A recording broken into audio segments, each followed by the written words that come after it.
Y'all looking for me? Y'all looking for me? Well, here I is. Well, here I is. Yeah.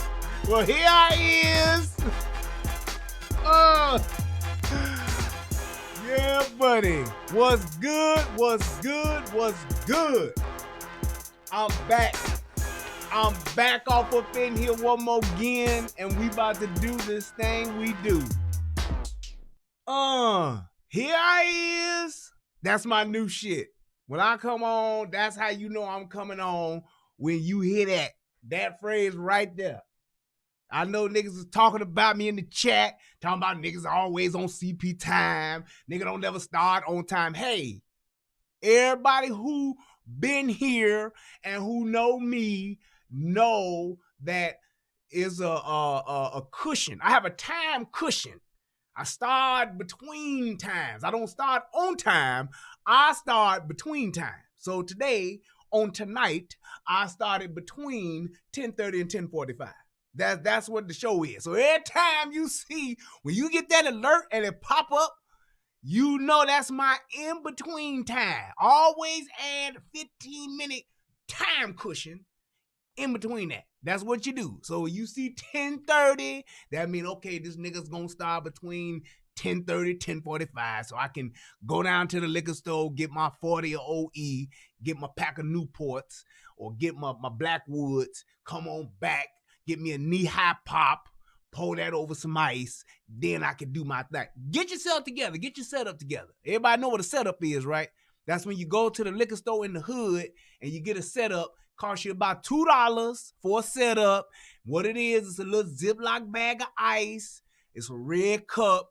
And there you go. You got your setup. You set that up and you can have your drink with you and do your thing. That's what you do. So that 15 minutes is your setup time. That's your time for you to set up for the show. That's what's up. Yes, indeed. Hey, I'm excited. Last night, they tried to shut my black ass down, but I prevailed. Got my channel back up. I mean, not my channel, got my show back up. They didn't flag my channel, but definitely knocked my show down. But I contested, went to court. I didn't hold court in the streets. I contested, I filed a dispute, and voila, they put your boy back up. So for those of you who missed it, it's in 2 parts. So it didn't, like, I know we got stopped like 4 times, but it's only in 2 parts. It's a part 1 and a part 2. You can see the whole show if you missed it and just said, fuck it, they done cut this nigga off and went to bed last night like some people did. But if you ain't, hey, feel free to go and check the show out and finish watching it and let me know what you think. And I'm telling y'all, these comments are so crazy. I am like, I can't wait to do this recap show. I can't wait. I just cannot wait so that we can really see what people be saying in these comments. If y'all ain't checked out these comments, I don't know. You got to check it out because these people are people are stupid. I'm just telling you right now. There are a lot of uninformed, ignorant, and just people that just flat out don't have knowledge. They are lacking. There is a mental lack of knowledge / retardation, whatever you want to call it. They just don't know. And they just saying shit. It's like people are just saying something. I'm just going to say something here. The sky is blue and you keep saying it's purple. This is what's wrong with our country and our neighborhoods. Punk bitch. Like, goddamn. Like, what? I didn't get no question, no challenging of the thought, none of that. It's just like, hey, this is what it is. But hey, look. The 2 girls my wife, shout out to my wife. She just sent me the full video because the only video I saw was the one where it was only like 30 seconds of it or something, or 45 seconds. But my wife, shout out to my wife, just sent me the whole thing. So I got it. So I'm going to show that tomorrow too. But let's go ahead and let's first of all give a shout out to the first person in the chat, none other than Silky One. Bam. Shout out to you. April Danielle, what's happening? God's Child, what's good? Joy Chit Chat, what's up? Yes, the hate was real last night. God's Child says, I love your commentary, your breakdown, everything so well. I love your humor. Got to laugh to keep from crying. You got it. That's what I'm talking about. Rock TNT TV. Cindy Rose, what's happening? Happy drum major. I hear you. All right, let's see who else. Troy Sherman, what's up? Elizabeth Cook, what's good? Zachary Baylor, black folks are always late. It's 10:36. Nigga, know your clock ain't even only right twice a day. Clock don't even work, and he telling me what time it is. That's what's up, though. I appreciate it, man. You keep me honest. You keep me honest. Stay on my ass till I get right. Offend me to good works. That's the thing. So keep on doing it. Gail Hardaway, what's happening, Gail? DeQuan Smith, what up, boy? What's good? Lyric Speaks, hey, girl, how you been? Ain't seen you in a good old while. G Friend, what's happening? Elizabeth Cook, what's good? Tasha Nicole, what's going on? Let's see who else. We got Crest Line Iceberg. Boy, that ain't no pimp name. I don't know what it is. Listen, Doctor, what's good, Wardy? I guess since them Saints lost, you said, fuck it, I'm going to tune in to rehab. I couldn't help myself. I see you, bro. What up? Let's see who else. Falcon Nation Gang, what up? Hazel Eyes, what's happening? Lisa, Brianna Dixon, what's good? Let's get to fixing to sit back, drink my drink while my blunts and watch this. That's what's up. Laquita Ward, CJ Gunn, what's happening? I appreciate CJ Gunn. She straight beat just modding her tail off up in here. Thank you so much. I appreciate everything you do. Sylvester M, what's up? What's up? And let's see, I believe that's about it. Brass Man Taker, what's happening, my brother? Yes, sir. Yes, sir. University of Juggernaut. Yes, the Juggernaut. Olita Wiseman. I'm doing good. Thank you. John Nothing. That's what's up. Don't know nothing. Ain't gonna say nothing. That's the kind of guy you want to commit a crime with. John Nothing. He was with me. Oh, we ain't gonna get nothing out of him. Faces and Beyond. What's up? And Marcus Jones. What's happening? All right, y'all. Let's get ready to break down. But before we do, federal law allows citizens to reproduce, distribute, or exhibit portions of copyrighted motion pictures, videotapes, or video discs under certain circumstances without authorization of the copyright holder. This is called fair use and is allowed for purposes of criticism, news reporting, teaching, and parody, which doesn't infringe of copyright under 17 U.S.C. 107. That's right. Yes, yes, yes, yes. All right, here we go. This is episode 5. And yes, I tested it on tonight. That's one of the reasons why I was late. It's because I tested to make sure that I had the good version of the episode we gonna critique, break down, and commentate on tonight. For those of you who don't know, just not tuning in, I am doing a commentary. Just let that be known. I am doing a commentary. Okay. All right. So without further ado, let's do this. Nah, it ain't working. Oh, no, what's going on? I'm just playing. When I picture Robert in prison, I picture a 15-year-old boy in prison. That's how I see him. Robert, just a little old sweet boy. Yes, and I don't want to see him that way. Like Reverend Brown and my Reverend Southland boy. Robert is our brother. He need us. What he's facing, he may never get out. That's a possibility. This is karma. Oh my God. I mean, what you do here, you're gonna pay for. He's always felt that he was God. He felt like he was above everything and everybody, that he was untouchable. Reasonable. And look, here's my thing, y'all, because a lot of people are in the chat. I mean, not the chat, but in the comment section, and they're saying, oh, you on his side. What he did was just wrong flat out. And my thing is this. It's so odd to me that when it comes to a man doing anything wrong, because we all, hey, let he who is without sin cast the first stone. That's a little bit of Bible for tonight. We all do wrong.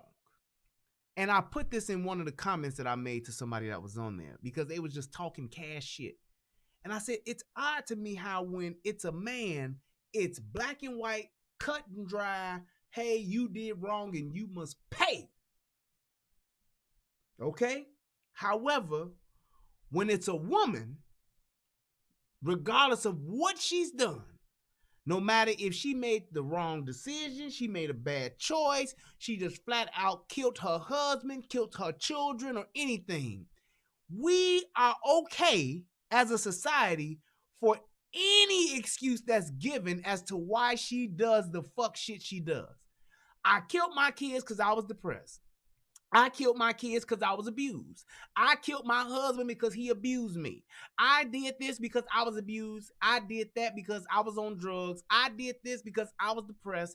I did that because I had this problem.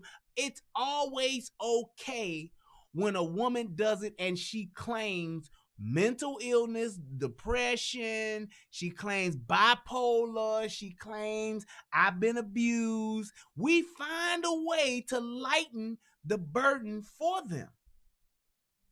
There's never any responsibility. And that is the biggest thing for those of you who ain't watched none of this shit and this your first night watching me.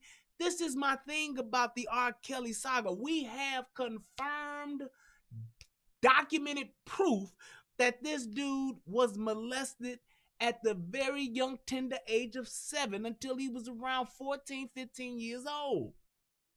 And nobody gives a shit. And they want him to fry. But when a woman does the same exact type of fuck shit, like these teachers that are fucking their students, like these mamas and these aunties that are giving blowjobs to their fucking babies on the internet, sending the video to fucking creeper ass dudes who want the video of the mama sucking her baby son's dick, nobody says, fry this bitch and put her under the jail. They say, well, she must have been taken advantage of. She was probably really desperate for money. Oh, okay. So it's cool when a woman's desperate. It's cool when a woman's been abused. It's cool when a woman's had all this other problem and life is just falling upon her like a ton of bricks. And she's just at her breaking point and can't take it anymore.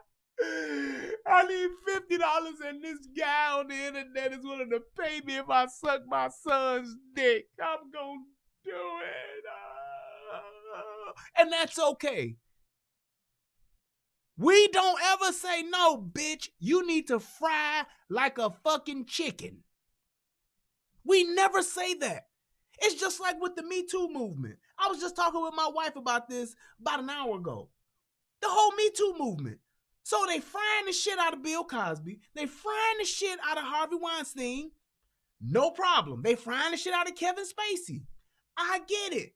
Why ain't not one special, one episode, one YouTube video, one show, one network has taken on Asia Argento, the actual catalyst for the Me Too movement?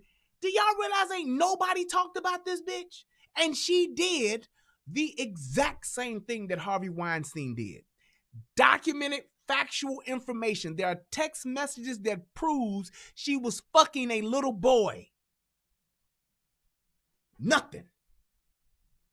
Nobody says a thing. We just let that ride on out into the sunset. Y'all ain't seen this bitch. Bitch ain't been in no tabloid. Bitch ain't been on no Lifetime special. She ain't been on no Cinemax special. Hell, she ain't even been on no BET special. And BET is bottom entertainment capital. She ain't been on PBS. She ain't been on NBC. She ain't been on no talk show. Now, Kelly is on every goddamn YouTube show. He on Dr. Oz. He getting plenty of airtime talking about Roberts. And yes, I put an S on Roberts. But we don't see Asia Argento nowhere. We don't see her. She's just Homer Simpson, this whole motherfucking thing. And nobody says a thing. Nobody in the comment section comments about that bitch. Ain't no mute Asia Argento. Where's that at?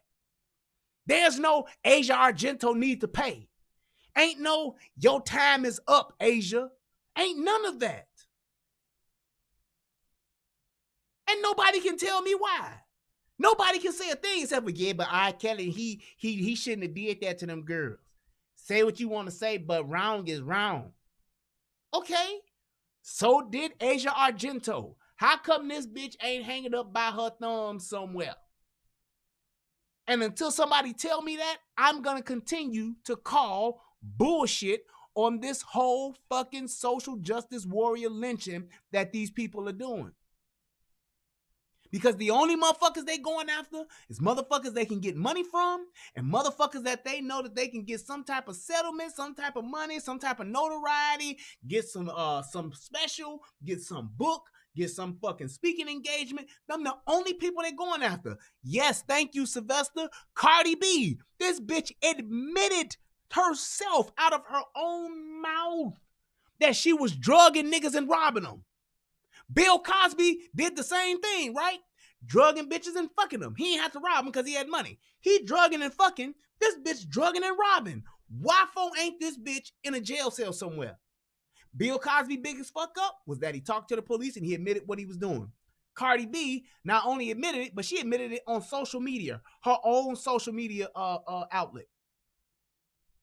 How come this bitch has not been arrested? How come this bitch has not been interviewed by the FBI or the police? How come no case has been opened for this bitch?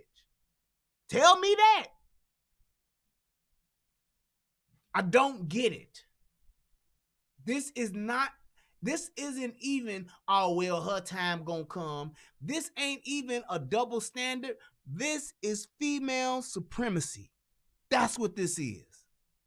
These women want everything that a man has. They want to take any and everything that they can get from a man because they feel as though they deserve it. They feel as though they're entitled to it. I pursued this guy, fucked the shit out of him when I was 16, and now I want my money. What? How you figure? I was a grown bitch, and I went to this hotel at 12:30 at night to work on a script. I was partying Charlie Murphy and got fucked up and got fucked. And it was 30 years ago, I need my check. How? Why? Did you go to the police back in the 70s? No, I didn't. Well, did you go to the doctor, do a rape kit? No, I didn't. No. I woke up and my pussy was sore a little bit, but that's happened before, so I didn't think too much of it. Then I realized about 8 weeks ago, I had an epiphany, I had a flashback, and that's when I saw Mr. Cosby on top of me, pumping and sweating. It's not fucking cool. And all these motherfuckers do is this right here. Cover their face. Oh, do the dab in the corners. Oh. Corners of the eyes, the four corners. Boop, boop, boop, boop. That's all they do. And then we're supposed to absolve them of any responsibility and any accountability. And then my last piece on my first little rant. Nobody says a fucking word about these parents that literally scooped them up and served them on a silver platter. Nothing. I don't get it. And until somebody can answer that for me with yeah, you right, besides yeah, you right, but, and can really explain to me why it's like this and debunk my whole female supremacy opinion, I ain't trying to hear shit. Get the fuck out my face on the internet. People should be able to watch this and really be on board with the need for consequences, right? The need for a reckoning with R. Kelly. After the first, the second, the third, the fourth, the fifth, we could have said no more. But then there was the 6th, the 7th, the 8th. We could have stopped it there. Then there's the 9th, the 10th, the 11th. This has been going on for close to 30 years now because of silence. No, it's not because of silence. It's not because of silence, because this wasn't done in silence. Everybody knew. I can't get it no more plainer than that. It can't be no more hood than that. Everybody knew. Everybody knew about this shit. Nobody cared. Nobody gave a fuck.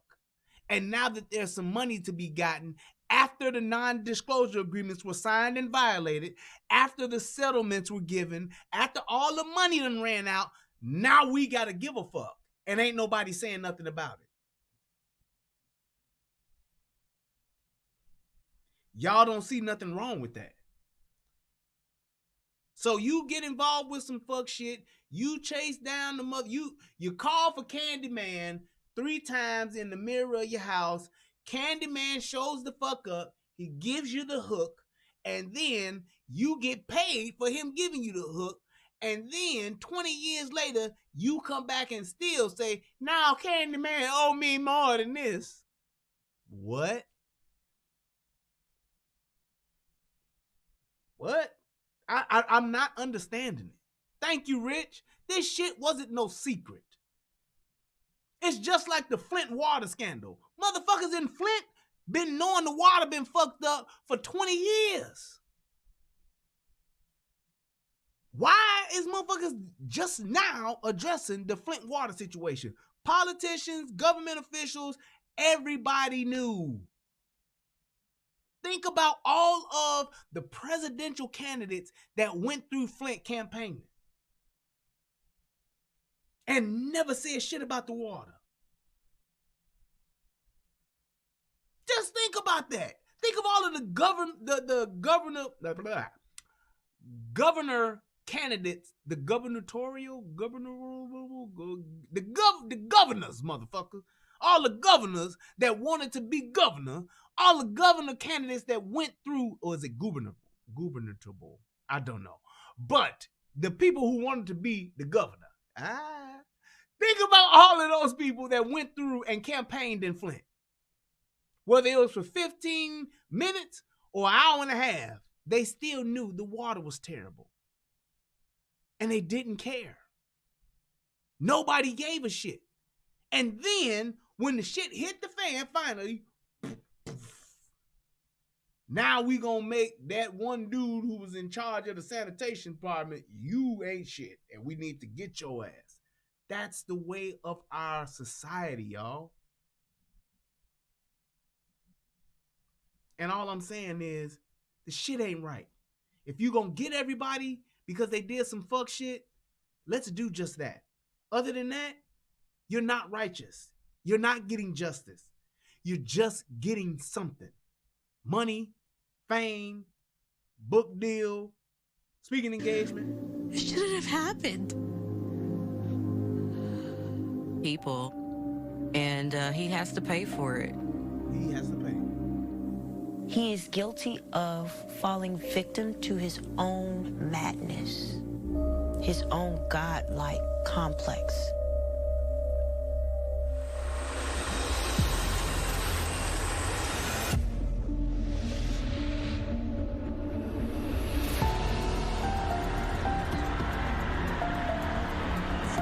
So just terrifying, devastating, music.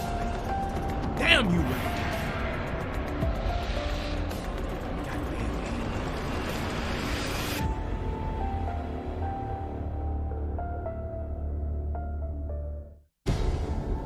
The parents of R. Kelly survivors, the judgment that they get is horrific. Here she go, defending the parents. Literally defending the parents. The gall. This is absurd. The fact that you think it's even sociably acceptable. The fact that you think it is disrespectful to the people that are watching this. To think that it's okay to even begin to approach this subject of defending the parents. These young women have continuously been put on trial themselves. What were you wearing that R. Kelly was attracted to? Nothing. Why did you present yourself as older than you were? Because I wanted to fuck. Why did your parents put you in this position? Because they didn't give a shit. The story here is, how did he get away with this for 30 years? It should have ended with Tiffany Hawkins, victim number. Nobody believed me. He married Aaliyah. Aaliyah was like the sacrificial lamb for all that. Tracy Sampson, her sexual contact begins when she is 17. Patrice Jones, at age 17, she became pregnant. A fourth public lawsuit, Montina Woods, was videotaped. Mr. Kelly has been indicted. There's been a warrant issued for his arrest. The block filled up with police cars. He was not guilty, even though the evidence was there. I know the names of 48 women whose lives Kelly has ruined. Now, this dude said he knows the names of 48 women. Let's just say, for the sake of argument, 48 women were. Let's say it's okay, it's correct. You mean to tell me out of 48 women, not one of them had a criminal case? Or could it be that they chose between the criminal prosecution or the civil case? So you have two options. I can either go civil or I can go criminal. If you want them to pay, if you want justice, you would think that they would go criminal. Nah, fuck that. Put him under the jail. Let's get his ass. If you want the money, then you gonna go what? Civil. So then they chose to go civil. Now this is America. You can do whatever the hell you want to do. It's your right as an American. You then choose to go civil. Settle out of court. Make an agreement and give your word that you ain't gonna talk about this shit never, ever, ever again for this check you about to get. And the checks ranged anywhere between $5,000 to $250,000. And what did these broke, greedy hoes do? They signed the NDA, they took the money, and they were quiet until the money ran out. Then they wanted to get more money, and when they couldn't get more money, what did they do? They broke their word, went back on their word, and then they went public, and now they're saying they want him to pay. So because you paid me, and I mismanaged my money, and I spent it on whatever, and now you won't give me any more money, now I want you to pay in jail too. But back then, you didn't want him to go to jail because you still loved him, girl. Girl, I still love him. I just don't want to see him in jail, girl. Because if he go to jail, girl, he can't make this money and pay me this check. Now, girl. Because some of them didn't just get paid in a lump sum. Some of them was getting monthly checks. No, girl, I don't want to go to jail, girl. Because I just think it's a 15-year-old boy in jail if he go. So I don't want to do that. I want him to just give me the check and I'll sign whatever paperwork you have and I can just try to piece my life back together with $250,000. Oh my God. It's motherfuckers that get hit by a car that don't get that goddamn much money. It's people that have gotten paralyzed in accidents and ain't got that much damn money. We talking about a girl who went after R. Kelly, pursued R. Kelly on a consistent basis, skipped school, lied to her parents, did whatever she wanted to do to get with R. Kelly, and then get paid on top of that. And it still ain't enough. They want everything. Everything. It's like they're like parasites. They won't stop until you're dead, till it's gone, till there's nothing left. And then they gonna talk about the shit and get sympathy for the shit until they dead. 48 women can't be lying. Some of his alleged victims are speaking out in a powerful new docuseries. R. Kelly turned himself into Chicago police Friday night. I promise you, we're gonna straighten all this stuff out. That's all I can say right now. If there's no problems and she's with Mr. Robert Sylvester Kelly, she could easily speak to her two younger sisters.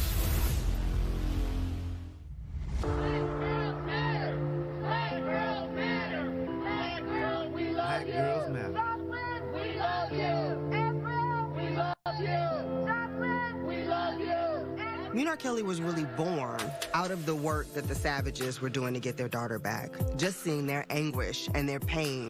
And here's my thing.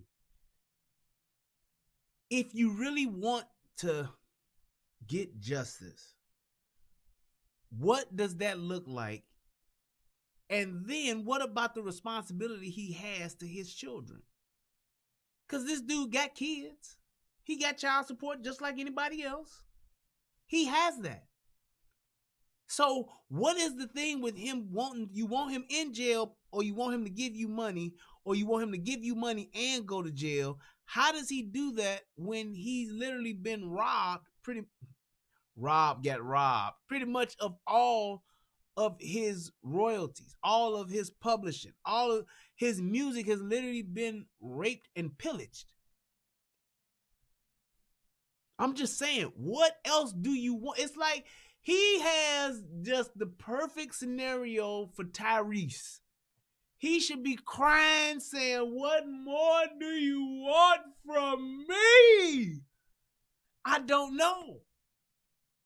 And it just, when you have this type of relentless trying to get, I won't, trying to get, I won't, let me have, I won't. It makes me consider the character of the person. It makes me consider now the type of person we're dealing with. We're not dealing with victims, we're dealing with vultures. They want to literally pick at this carcass and see what they can get out of him. Really inspired me to act, and the voice of all of the parents and all of the women who have been coming forward. Joycelyn, if you're seeing this message, please know that I love you. I'm your mother. I love you dearly. No parent should have. And nobody has challenged these parents to say, well, why would you let your daughter even get involved with this motherfucker in the first place? If your daughter can sing, if your daughter has talent, don't you think the last motherfucker you want your daughter to be alone with is R. Kelly? I mean, I just don't understand it. The last person I want my daughter to be around, I want my son to be around, is a dude or woman that has been rumored to have slept with an underage child, a teenager, a young adult, whatever you want to call it. That's the last person I want, and that's just off of a rumor. I don't need facts for that, because whether he did it or not shouldn't be of any consequence to an upstanding parent, because I'm not going to take that chance with my child. I'm not going to take that chance with my teenage daughter. I'm not going to take that chance as a grown-ass motherfucking woman or man. I'm not taking that chance. Well, you know, there's a guy that lives in my basement. His name is Jeffrey Dahmer. Now, I've heard that he might have killed a person and ate him before, but I ain't got no evidence of that. But he did say that he knows some people in the record business. He can possibly get you a deal if you can rap. So he would like for you to come by his house and rap for him tonight at about 1:30 in the morning. Would you be okay with that? I sure would be. What? Even if he could, why take the chance of going into Jeffrey Dahmer's basement? All right, Jeffrey, meet me outside with my boys. Why would you go to that person's house? Why would you go into that person's intimate space? Why would you leave your daughter with a man whom you know at least married a 14-year-old girl? Why would you do that? I'm not. I'm good on that, bro. I know I could. I know you can, but you ain't going with mine. It's just not. Well, why not? Why can't I? Because of the shit I've heard about you, son. Nah, son. Nah, kid. Nah, I'm gonna go straight New York, boogie down Bronx, kid. No way, son. It's not good, B. Yo, B. You're not getting around my kid, yo. It's just not happening. But why would they do that? You have to ask yourself, well, why would these motherfucking parents do it? Because they saw this. They saw the shining, the bright lights. They saw it. That's it. That's all they did. They saw the come up. They saw the possibility of a bag. And there you go. Hook, line, and sinker. Daughter gone.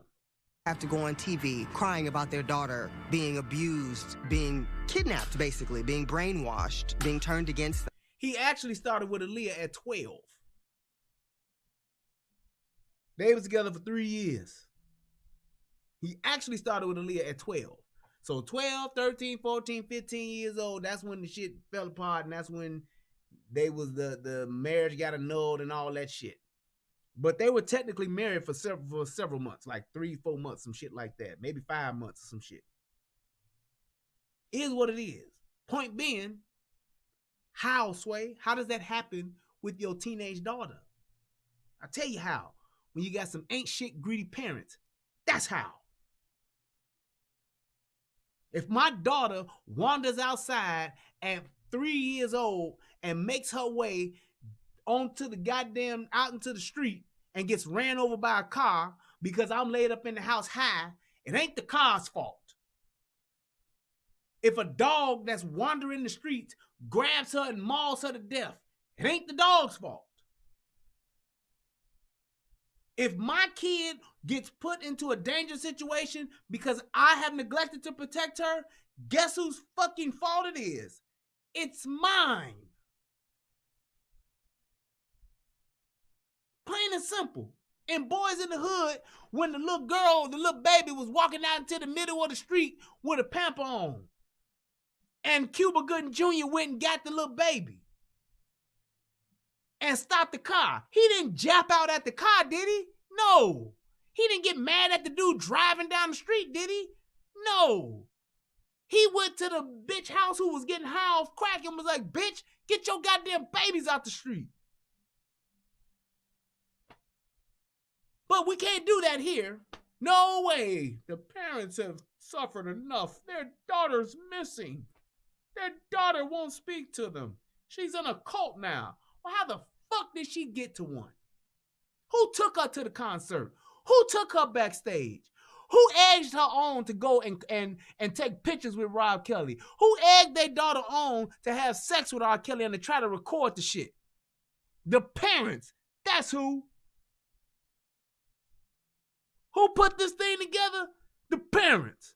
Who built this whole thing? Who jeopardized their child's safety? The parents. That's who. The Mute R. Kelly campaign got traction, both because of the fact that people were saying that he was running a sex cult and also the Me Too movement. Why should there be a movement that was holding all these high-profile people accountable, and yet R. Kelly was still bumping and grinding his way through the music industry? He was bumping and grinding his way through the music industry. Okay. Let me ask you this. And correct me if I'm wrong. You have a teenage daughter. That teenage daughter wants to go to Lil Wayne. No, I'm sorry. Let's go big. Your teenage daughter wants to go to a Drake concert. You then, because you love your teenage daughter, you want to make her happy, you then buy your daughter tickets to go to the Drake concert. And as a good parent, you go to that concert with your daughter. Now, maybe it's your daughter and a couple of her friends or her best friend or whatever the case may be. But you then go. Your daughter, pretty much front row, first 3 rows or some shit like that, because she's a very young and budding, attractive young lady. She gets noticed by maybe Drake or maybe somebody in Drake's camp, and they come to her and say, hey, Drake would like to see you backstage, would like to meet you backstage. Now, Drake could just be a good guy. He could be, right? I don't know. But then again, he couldn't. He could be a low-down, dirty motherfucker. At that point where your teenage daughter gets the invite to go backstage, do you A, let her go? B, tell her fuck no, or C, go with her? Y'all tell me. I'll wait. Teenage daughter. Let's say she's 17. She was 17, but she was sexy. 17. Making decisions on her own. All that good shit. You have 3 choices. She's been invited backstage by either Drake himself or by one of Drake's handlers, camp members, assistants, entourage, whatever. Do you A, tell her no, B, let her go, or C, you go with her?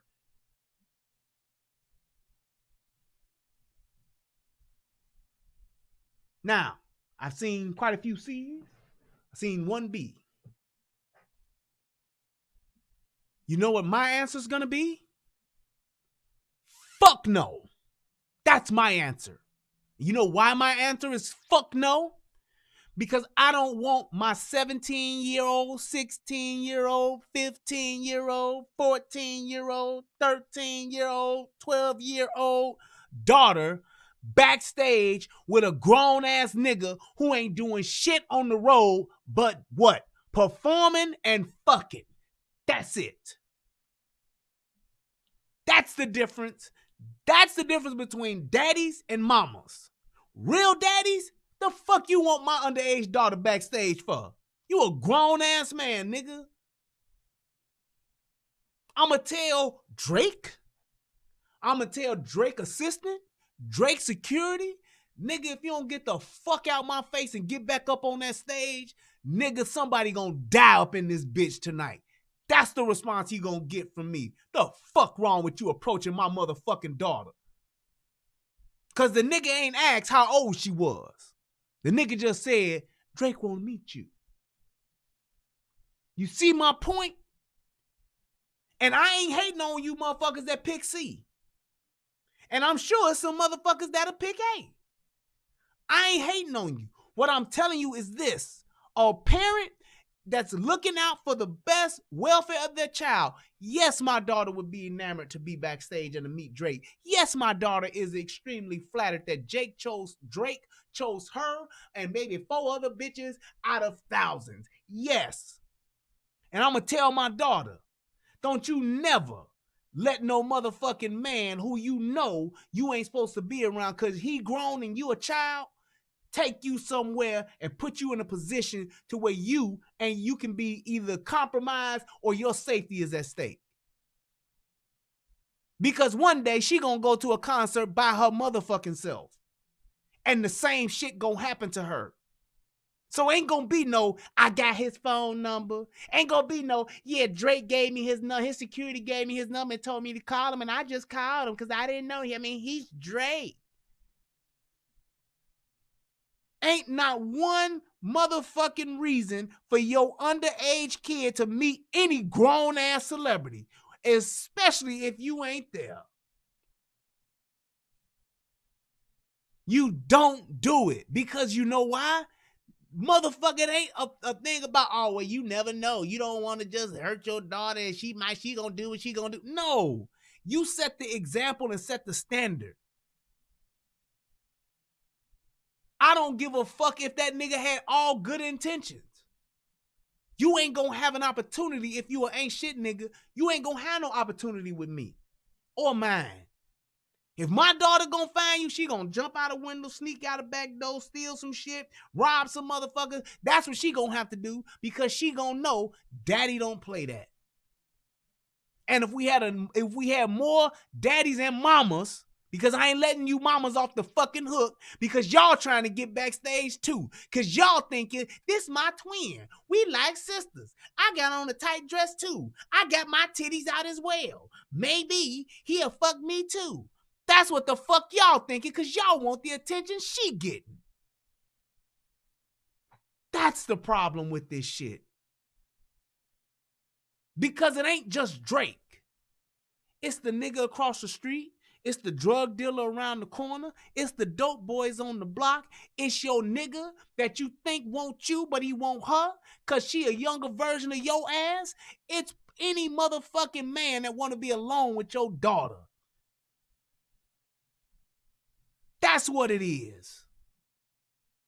You motherfuckers just ain't pressing charges because the ain't shit nigga used to fuck you and you don't want the bad look.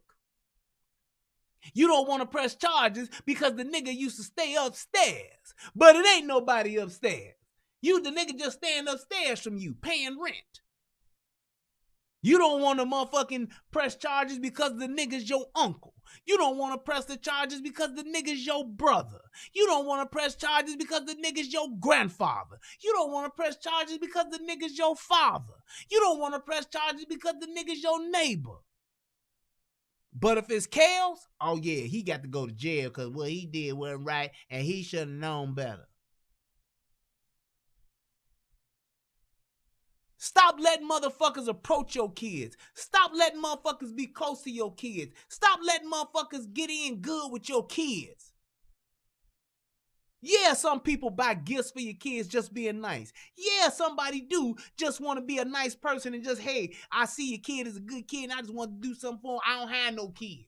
I wish I could have kids. I can't have kids. I get it. But y'all the gatekeepers. Stop letting these motherfuckers have opportunities to do some fuck shit. It ain't nothing personal. This is just what it is. All snakes ain't poisonous, but I ain't gonna let my daughter be around them until I figure the shit out. How about this? You don't fuck with snakes at all.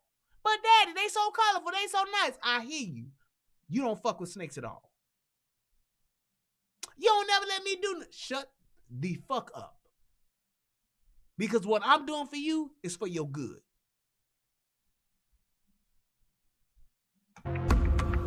And my thing is this. If half the parents thought the way I just explained this shit, if half the parents executed the way I explained this shit, we wouldn't have this type of shit. We wouldn't have no 18 or 40, no 48 girls he know of that done got molested or abused by R. Kelly. Stop making the public responsible for your fucking safety of you and your kids.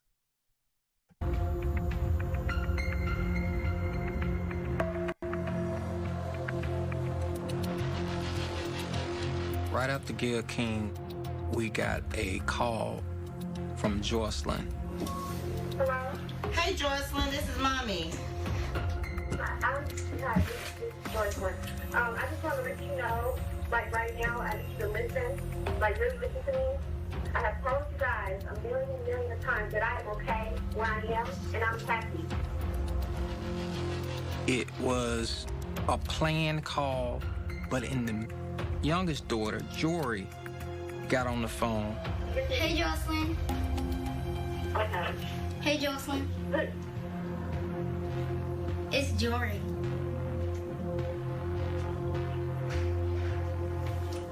You could hear a break in a trance. She would go, "Ugh." She didn't know what to say unless somebody else pointed her to get back on track. And for those of you that's watching right now, click that like button. Please click that like button. Get them likes up. Click that share button. We got 197 people in the building. Let's get it cracking. This is the other part to this. You say that she's brainwashed. Okay. Let's say she's brainwashed. Let's say she dick whipped. Let's say R. Kelly is controlling her. All the more reason why you don't let a young, impressionable girl around a grown-ass man for no reason. At a show, at a barbecue, at a wedding, at a bar mitzvah, at a motherfucking baby shower, at a graduation party, at a jail coming home party. You don't let them around them. Period. You just don't. It's all the more reason Protect your fucking kids, y'all. These motherfuckers here are talking about, yeah, and we had to get you. You got your other daughter trying to help you get your oldest daughter home. That goes to show the type of influence, that goes to show the type of relationship you have with your daughter, to where you can't even command her attention to speak to her over the phone. That's not brainwashing, y'all. That's a bad fucking look. This girl was like 17, 18, 19 years old. Was with this nigga not for a few days, not for a couple of weeks. She was with this nigga for years. You have no influence with your daughter because your relationship is fucked up with your daughter. That's the problem here. There's no situation possible where I would ever just totally disregard and not respond to my mother or my father. Because of the influence that they have in my life, because of the relationship that I had with my parents, there's no way possible that I would disregard them calling me. I'm just not gonna do that. And that's only because of the relationship. Now, if my parents was some ain't shit parents, my parents treated me like shit, my parents tried to get me to do some fuck shit, my parents ain't taking care of me, my parents aren't doing the things they're supposed to do as parents, they're not protecting me, and I see that they're in this shit for themselves, maybe, just maybe, the nigga that's providing me a lifestyle I ain't never seen before, I ain't never had access to before, maybe I'll go lean a little bit more towards this nigga.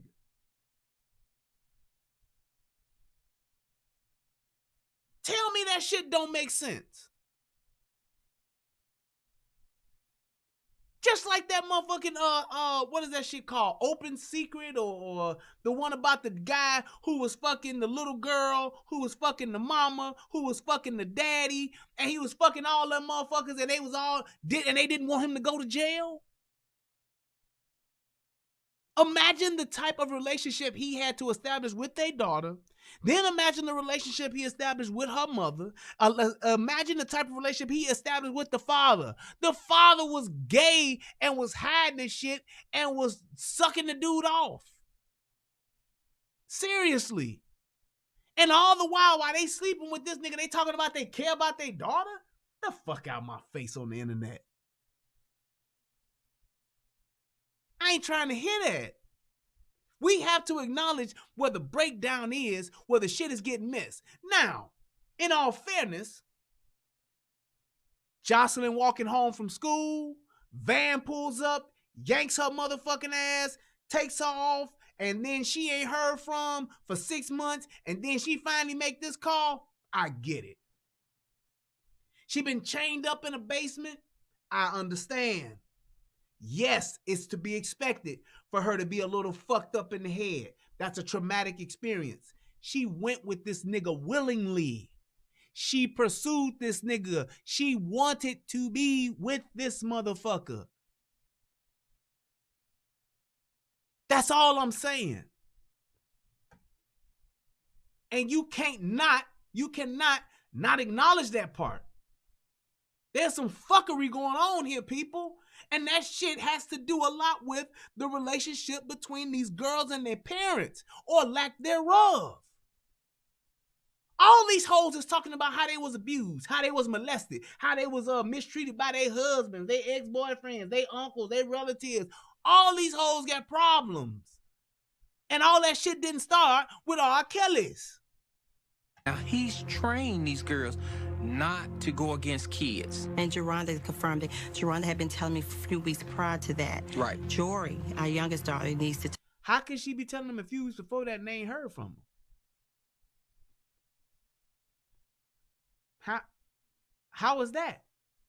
Talk to Jocelyn because they weren't trained to go against younger kids. Right. We love you, Jocelyn. We love you, Jocelyn. Love you too. I love you too. Please put, Can you please come home?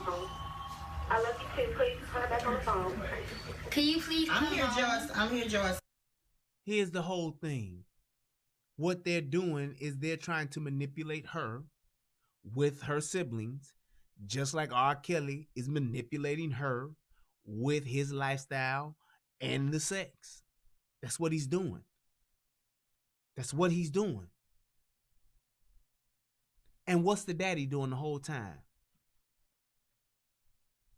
Like a kindergarten in the hall, like a kindergartner in the hallway. Or as motherfuckers say, kindergarten. In the hallway. Quiet as fuck. Where is a father? You let me say something right now, say my daughter's name, and you gonna hear, yes, sir. I call my daughter name right now. Yes, sir. That's it. I tell her to stop. She stops. I tell her to go do something. She goes and does it. That's my child. I provide for her. I protect her. I take care of her. That's what I'm supposed to do as a daddy. And because of that, there is a certain level of respect and reverence she has for her daddy. And she will have that shit at 6. She will have that shit at 16. She will have that shit at 26. She will have that shit at 36. Because I pride myself on being a good father. I pride myself on being a good daddy. And my daughter will always, you know what my daughter just said to me the other day? We driving home from daycare. I picked her up from daycare, the after school program. I'm driving home and she said, Daddy. She said, Daddy, you would die for me? I said, yes, I would, sweetheart. Why did you ask me that? She said, well, because you were telling me the other day that you wanted me to do the things you want me to do are for me to be good and they're for my good. I said, yes, that's right, sweetheart. I'm your daddy. I take care of you and I protect you. So you protecting me means that you would die for me? Absolutely. That's what a daddy does. I will never let somebody or something hurt you in this world and I can stop it. 6. And she know what my job is. 6 years old. She knows what my job is. To the point to where she thought about it and she questioned it to confirm what she was thinking. That's the reality of what I am to her. I am her protector. I am the gatekeeper. If something goes wrong, she calling for me or she calling for her mama. That's it. That's it. That's how it goes. I'm the first aid nurse. I'm the doctor in the family. I was out of the country. My daughter had fell off her scooter and had a scrape on her knee. You know what my wife told me? She want daddy. And she knew what daddy was. She wanted her daddy. Why? Because she know it ain't the fact, oh, I love daddy more than my mama. That ain't the case. She know what my job is. When I hurt myself, this nigga fix it. If I bump my head, this nigga fix it. Yeah, she can do it too, but this his job. Now, it'll default to her, but this his job. She knows that. When she hungry, who does she go to? Mama. If mama ain't there, she come to me. That's established as a kid. So when she gets 16 and she gets 17, she gets 18, she knows what my job is still. Nigga, you can tell me you gonna beat my ass if you want to, but my daddy will fuck you up. That's what she gonna know.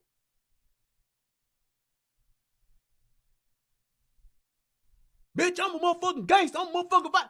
Nigga, my daddy will fuck you up. Go ahead if you want to. That's what it's about. When you tell your kids and you show your kids that love, that guidance, and that protection, they know it. Kids know when you bullshitting them. Kids know when you fucking them around. Kids know when you don't give a shit.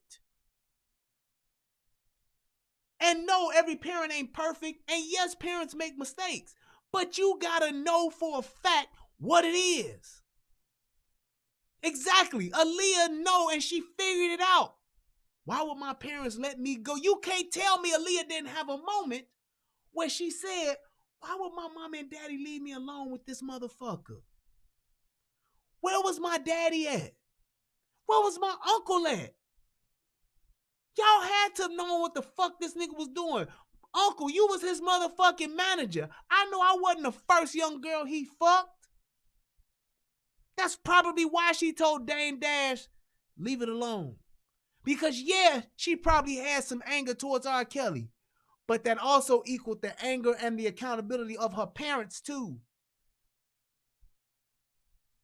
That's the difference. And that's the shit that they talk about. That's the shit, the reality sets in because you've gotten older, because you've matured. You've put all the pieces together.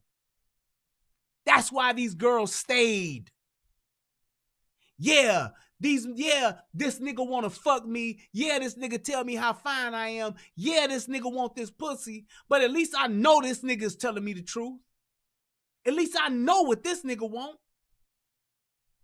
My mom and my daddy served me up to this nigga. What kind of people are they? They obviously don't give a fuck about me. So at least this nigga is at least telling me the truth. He at least saying he want to be with me, but he want me to do what the fuck he want, what I want him to, what he wants me to do. Do you understand that they begin to put it together and they realize, wow, this nigga is at least honest with me. My mom and daddy was trying to get money out this nigga. They was literally selling me. Imagine you finding out that your parents were selling you to the devil.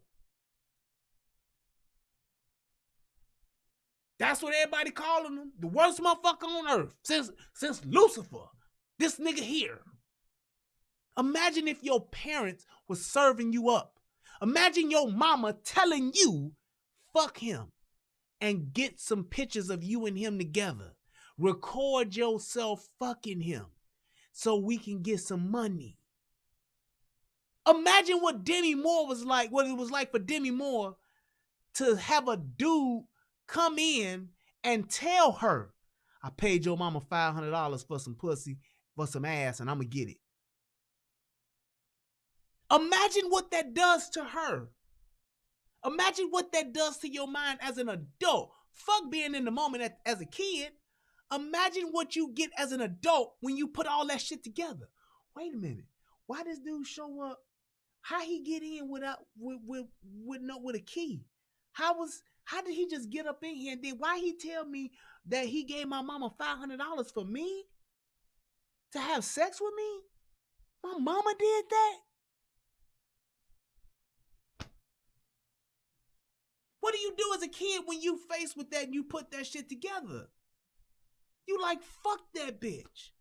Fuck my parents. They ain't shit neither. That's why she was like, I deal with my parents. I don't want to put my sisters through this. Even though I love them and I miss them, I don't want to put them through this. Because I don't want to be the one to tell them, mom and daddy ain't shit, y'all. Because she's still a kid. She still believes that her parents are God. But Jocelyn know. She know what time it is. Imagine R. Kelly realizing like, man, wait a minute. So you telling me the old man upstairs that motherfucking molested me pulled his dick out?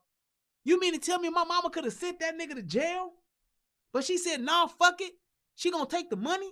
So basically, mama telling me that I was worth 5 racks. And the bitch didn't buy me shit with it. What does that do for your mama? This is the motherfucker you love regardless, because everybody looks at their mama as what? God. Can't be wrong, always right. Still, the reality is, instead of locking this nigga up, mama took 5 racks. Damn. That's all I'm worth. Okay. I get it. I'm happy where I'm at. I told you a million times where I am, and I am very happy. Why haven't you been able to call? Why haven't you been able to call anybody in your family or friends? Okay, I get what you're saying, but I need you to understand. I understand you're happy, but why haven't you been able to call in your family, your friends? Have you ever heard the expression, the devil you know? You ever heard that expression? The lesser of two evils? That's exactly what Joycelyn is doing. She's choosing the lesser of two evils. Your granddaddy's funeral, and you know your grandmother had stage 4. Okay, I understand that, but I'm just letting you know I need you guys to understand that I'm very happy. How will we know you're happy when we don't hear from you in 2 years? Okay. 2 years. That ain't it. That ain't help Miranda. Help Miranda. That's fuck y'all. I can't with y'all no more. That's I'm tired of y'all motherfuckers. That's that I know what the fuck y'all own. That's that y'all ain't shit. That's that y'all bogus as hell. That's that I can't believe y'all did this fuck shit. That's what that is. And yes, there's a part of her that wants to hurt them. She wants to hurt her parents, which is why she's staying away, which is why she's choosing that nigga over her, over them. Because they chose that nigga over her. So that's why she's playing that game. That's her way of getting back at them. That ain't a cult. That's fucking retaliation. That's lashing out. That's saying, I can't fucking stand y'all because I know what y'all did. That's what that is. And what did all these girls say? I was abused, and Kels told me about how he was abused. We identifying. We codependent. Well, I have to go now. I love you, Joycelyn. I have to go now. You have to go. Mommy loves you, and no matter what nobody says, we love you. And here's my final point to this piece right here. Listen to how she sounds. Do you hear excitement, emotion? You don't hear shit in that bitch voice. That bitch sound cold as motherfucking ice. Real talk. That's her mother. She said she ain't seen her in 2 years. Ain't talked to her in weeks. And that's how she sounds. She makes no plea for her. What is she doing? She questioning, why is it that you couldn't come to your granddaddy's funeral? Why is it that you can't come home and you can't talk to none of your friends? Why is it that you can't do this? Why is it that you ain't allowed to do that? She's more concerned about tearing R. Kelly down than she is about reaching her daughter. She don't know when she gonna get to talk to her daughter again. Nigga, you give me 30 seconds, 2 minutes, 18 seconds. You give me any time with my daughter, and I ain't talked to her and ain't seen her in 2 years, she's gonna hear my heart. She's not gonna hear why you do this, why you do that. Looking for the camera like, you see me asking her, right? I'm asking her, and he won't let her do nothing. You ain't gonna hear exactly, John, nothing. That bitch sound like a debt collector. Why you haven't paid the bill? You do know that you have an outstanding bill with us, ma'am. You do know, ma'am, that we don't want to put this on your credit report, but we will if need be if you don't pay. Now, what we're willing to do today is to make payment arrangements. What we also would like for you to do is to pay this, and you have to at least pay this minimum of this amount in order for us not to pursue us further ruining, putting this on your credit report, which is something we don't want to do. We want to try to settle this debt with you, ma'am. If you could kindly give us a payment over the phone today, we could, as y'all can see, I done had a debt collector or two call me before. That's her mother, y'all. How the fuck do you feel sympathetic for her? John hit the nail on the head. That's exactly how she sounds. Like she's just literally trying to get information. That's my daughter? Oh, that look, baby girl. You hear that? She didn't even call her. How many daddies out there got pet names for their kids? Pookie, Bookie, Lil Stink,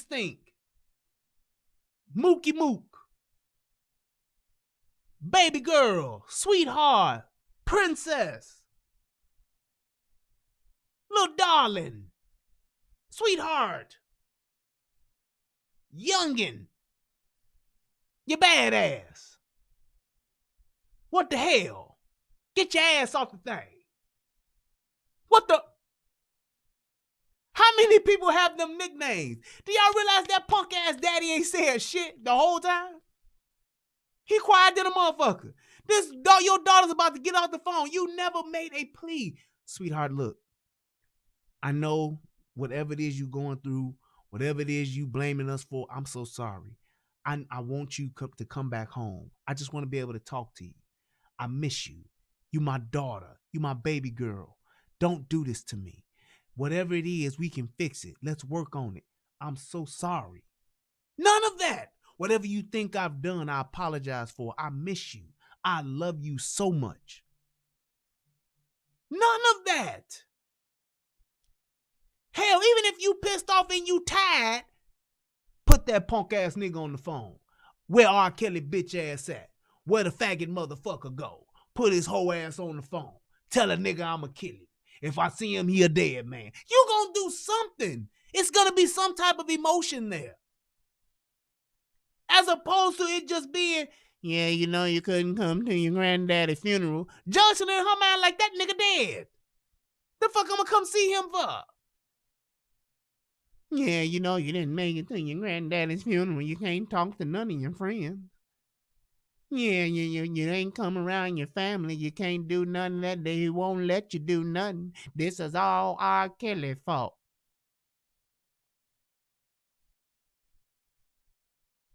Come on, man. My daughter? Come on, man. It's going down. It's all, my daughter, on the phone, it's all emotion. Off the phone, it's all calculating and cold as ice, motherfucking Liam Nielsen. I'm coming to get your ass like it's taking 8 like a motherfucker. Okay, all right, bye. Love you. She went to say that she's wanting to get off the phone, or it's time for her to hang up now, like it's a prison call. Exactly what I call it, prison calls.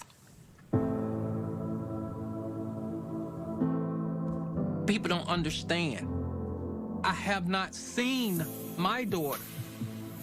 Roberts dictate when I talk to my daughter. He's gonna make that call. And that's what he did on that day. He made the call to tell my daughter to hang up the phone and not to talk to my wife or talk to my kids. He's in the control at all times. And it's scary, not just for me, but for all these other families that's out here. It's a control issue. And I pray to God and put this man where he belongs, behind bars. Because he's gonna explode. Here's my thing. What father lets all this opportunity to plead to his daughter and don't, but takes the opportunity to blame R. Kelly? National TV. National TV. My documentary, my moment, my, hey, if y'all gonna air anything, y'all gonna air this. I'm making a plea to my daughter. Ain't none of these motherfuckers did that because at this time they hadn't talked with her. But let's get the cameras together, let's get the lights on, and let's go with the narrative of making R. Kelly the bad guy. Great. Hey man, Mr. Producer, Mr. Executive Producer, Mr. Lifetime, motherfucker, whoever the fuck you are, Ted Turner, I don't care. I ain't got time for your agenda. I'm here for my daughter. That's it. That's it. This is my last plea before I take to these streets and motherfuckers start getting zipped up in body bags. That's what this is for me. That's what a real father gonna do. All that, you don't care about kids if you don't, this is for the kids. There's other kids out here. I hear you. I ain't concerned about all that. I'm concerned about my daughter right now. That's it. I don't give a fuck about nothing else. Your ratings, your production, your camera shot, none of that. All I care about is my daughter. And I'm willing to go to the ends of the end of the earth, the very depths of hell to get her. Cause I'm her daddy. That's it. And y'all tell me if I'm wrong. I ain't getting that from neither one of these motherfuckers. All I'm getting is some, he's doing this to all the kids. He needs to be put in jail. Right. But when he was going to give your ass 50 grand, then he didn't. It was all, go ahead, do what you going to do. Y'all going to make a hit now. Y'all going. He need to be put in jail. But when your daughter say, yeah, this motherfucker made a deal and wanted the money and R. Kelly didn't give him the money. Oh, okay. He need to be put in jail. Why daddy sound like that? Man, fuck out my face on the internet. Damn shame. Kelly was indicted on yet another 11 counts. The new charges come 3 months after Kelly was hit with a 10-count indictment. Kelly already facing charges involving 4 women, 3 of whom were underage when they began. You exactly right, bro. He want his daughter back because he ain't getting no money. That's what he want. Became his victims. The charges include 4 Class X felony counts, which carry mandatory prison time of 6 to 30 years. One of the alleged victims has come forward publicly. Johanna tweeted yesterday, "Yes, I am aware of the 11 new counts against R. Kelly. Yes, all of the new counts are related to my case." Geronda Pace is the one victim that overlaps in the 2 Cook County cases. To know that 11 of those counts belong to me, I was like, that's huge. And I felt good and I cried. I was like, finally a win. We're finally being heard. I had been talking to the FBI since the Savages came forward. I believe it was sometime in 2017. I wanted Rob to go to jail so that Azriel and Joycelyn could be released. Trying really hard to help them get their daughter. As a young girl, Joycelyn was always, I can't say she was quiet, but she was active. She was very hyper.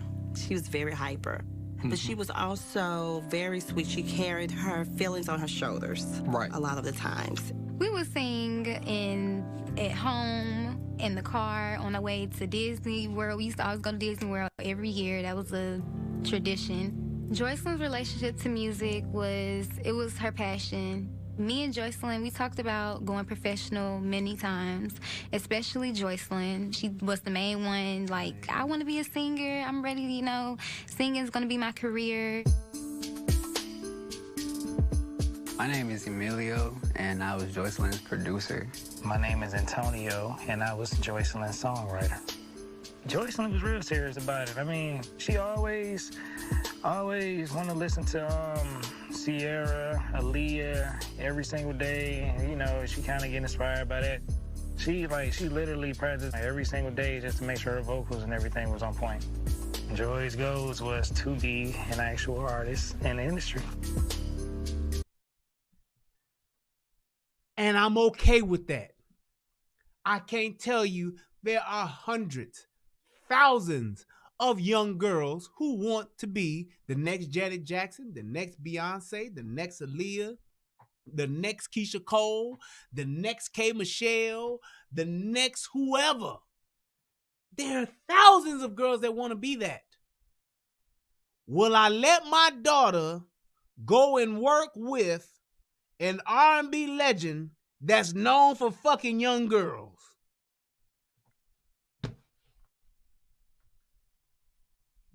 I'm just saying what it is, y'all. Am I gonna let my daughter? Now, I don't know about what you're gonna do with your daughter, but am I gonna let my daughter go work with an R&B legend that's known to have possibly fucked a young girl? I'm not. That's not happening. There's no way. Why? Because even though my daughter wants to be a star, I love her more than she loves stardom. And I'm not going to let her put herself in a situation that can potentially ruin her fucking life chasing stardom. That's how young girls wind up in California in porn. That's how young girls wind up out in LA on motherfucking on meth. That's how young girls wind up out in motherfucking LA stealing to try to keep food in their mouth and clothes on their back to survive. That's how young girls wind up becoming old hoes. That's how young girls wind up being in prostitution. You know, they wind up going out there young. They wind up being somebody's plaything. Then they wind up getting into porn. Then they wind up getting into hoeing. Then they wind up getting into homeless. That's how it usually goes. If they can't trip and fall on a magical dick that will marry them and sweep them off their feet, that's how it goes. They wind up being somebody's plaything. Then they wind up being somebody's porn queen. Then they wind up being somebody's motherfucking whole thing. And then they wind up being fucking homeless somewhere. And they look up 40, used up, beat up, washed up, done, or drugged up. If not all of that. And we know that as adults. No, a young kid ain't gonna think that. They're gonna think they invincible. My ass is tight, my titties are right. I can do anything I want to do. I get it. You should think you're invincible when you're young like that. Just like young niggas. They think can't shit happen to them. Ain't nobody gonna do shit to me, nigga. I'm a young nigga. I'm out here, nigga. I'm in my prime, nigga. The fuck? I get it. And you think like that until a nigga come along that's bigger than you, stronger than you, faster than you. Hell, even Batman thought he could fuck up Bane until he met Bane. And it was, let's not stand on ceremony here, Bruce. Ah, so you think darkness is your ally? You adopted the dark. I was born in it, molded by it. By the time I seen the light, I was already a man. It was nothing to me but blinding.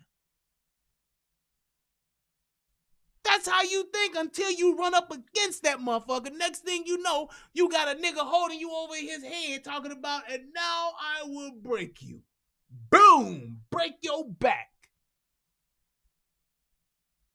Now you trying to roll off into a fucking storm drain and get the fuck away. Too late now, your back's broke. Your ass is well whooped.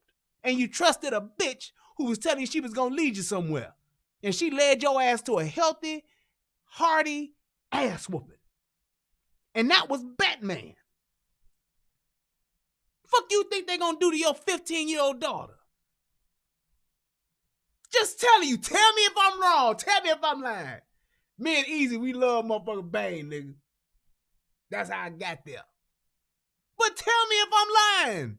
I'm not gonna let nobody go up against me, even though my daughter may think she got it figured out. She may think she know what's best, but she don't. R. Kelly was Bane.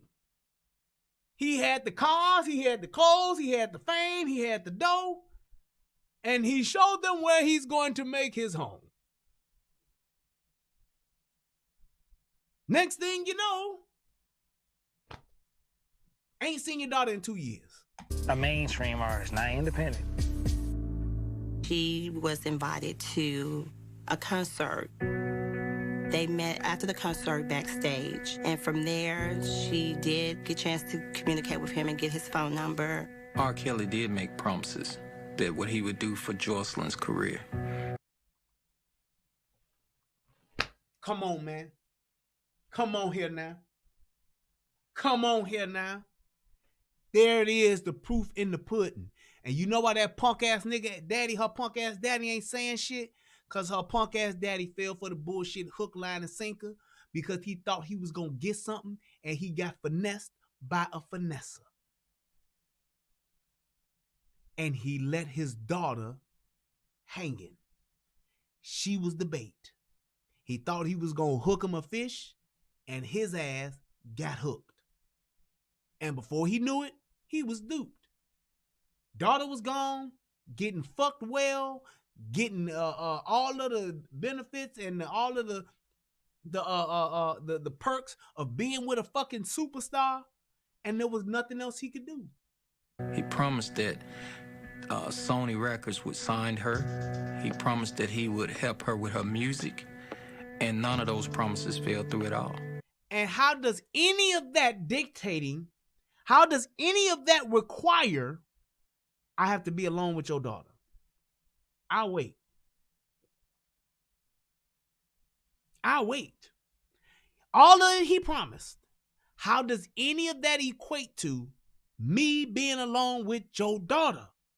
Hey, man, you say you can get her a contract? Great. Hey, you say you can cut her a great single? Awesome. Hey, you say you can, shape and mold her and get her ready for the stage? I get it. That's awesome. You can prepare her to be the best performer because you know what it takes because you've been doing this for 30 years. That's amazing, man. You're going to do that for my daughter? Oh, wow. You say you need her to go to Orlando at the studio by herself? Nigga, get the fuck out of my face on the internet. I knew your punk ass was trying to fuck. How about I come down there? Oh, you say I'm going to impede the motherfucking recording process? Because she going to be nervous because her daddy there? And you want her to be free? Yeah, okay. Nigga, let me tell you this. Call my daughter again. Text message my daughter again. And nigga, I'm not going to be free. Because I'm going to be in jail for murdering your ass. How about that, nigga? Now, can you R&B that shit? Can you la da da da da, la la da da? Can you do that shit? Did you hear that, Weatherman? When this nigga's fed up, it ain't nothing you can do about it. You gonna get fucked up. It ain't two ways to talk about it. It's too late to talk about it. Text my daughter again. Watch my feet. I don't give a fuck if she texts you 30 times. Respond and look over your shoulder for the rest of your life. Word is bond, son. Nigga. That's what I'ma do. I ain't playing with no niggas over mine. That's my seed. Flesh of my flesh. Bone of my bone. Blood of my blood. That's what a daddy do. Tell you a story. I was a little kid. I was maybe 6, 7. I was about 7, 8 years old. My daddy was a Chicago police officer. He worked part-time at the Chicago Public Library, that branch on 79th Street. I forgot what it's called. It's the one that was on 79th Street. If my boy Melvin watching, I'm pretty sure he know which branch it was because Melvin he still worked for the Chicago Public Library. But anyway, my daddy used to work in there part-time. And he was security. Niggas come in there getting rowdy. Hey, shut the fuck up now. Niggas be talking. Hey, man, calm the fuck down. Piss him off. Hey, man, get the fuck out. Piss him off again. Hey, man, don't come fucking back. Right? So what he would do is he would pick us up because my mom and dad they wasn't together. He would pick us up. And me and my brother, we would be at the library with him, doing homework, reading books, 79th and King Drive. Yes, sir, the King Drive branch. Thank you, brother. And one day, because when I was little, I was a little fat motherfucker. I was a little fat, round motherfucker. I'm talking classic doughboy, wearing the tight striped shirts this way. When the shirts would be striped that way, it'd be like red and blue and white. I would wear that. I was a little fat motherfucker. And I'm in there reading a little book. And it's some older boys that's like maybe 18, 17, 18 years old. And they making fun of me. Yeah, I was husky. I shopped in the husky section. When I went in there, where's your husky section? Oh, over here in the back, thank you. I wore husky. Yes. Husky wasn't just a size, it was a brand. Had a little dog on it like. That's what it was. But anyway, the little boys, the teenage boys, they was like fucking with me. And these were some big boys. They was big as hell. Talking about me. Little fat ass nigga, little fat ass. Fucking with me to the point to where I was crying. You know what my daddy did? My daddy saw that they was fucking with me. He said, hey man, y'all gotta go. Niggas, put the niggas out, right? Cool. All right, daddy was talking about me, daddy, Yeah, I was a little punk ass nigga, That's what it was. I ain't ashamed of it. Crying. You know what I didn't find out until I was like maybe 18 years old? My brother told me, shout out to my brother Bird, love you, bro. He said, hey, man, you remember that time we was at the library and them boys was fucking with you? I was like, yeah, I remember that, and they made me cry. So he was like, yeah. He said, do you remember what Daddy did after that? I said, yeah, he put him out. He said, no, I mean like when we left. I said, no. He said, we was leaving library because the library closed at like 6, 7 o'clock, some shit like that on a Saturday. We was leaving. And my daddy saw them niggas, them two little young niggas outside. My daddy pulled over, parked his car, and I got the gun, but I ain't got it in here.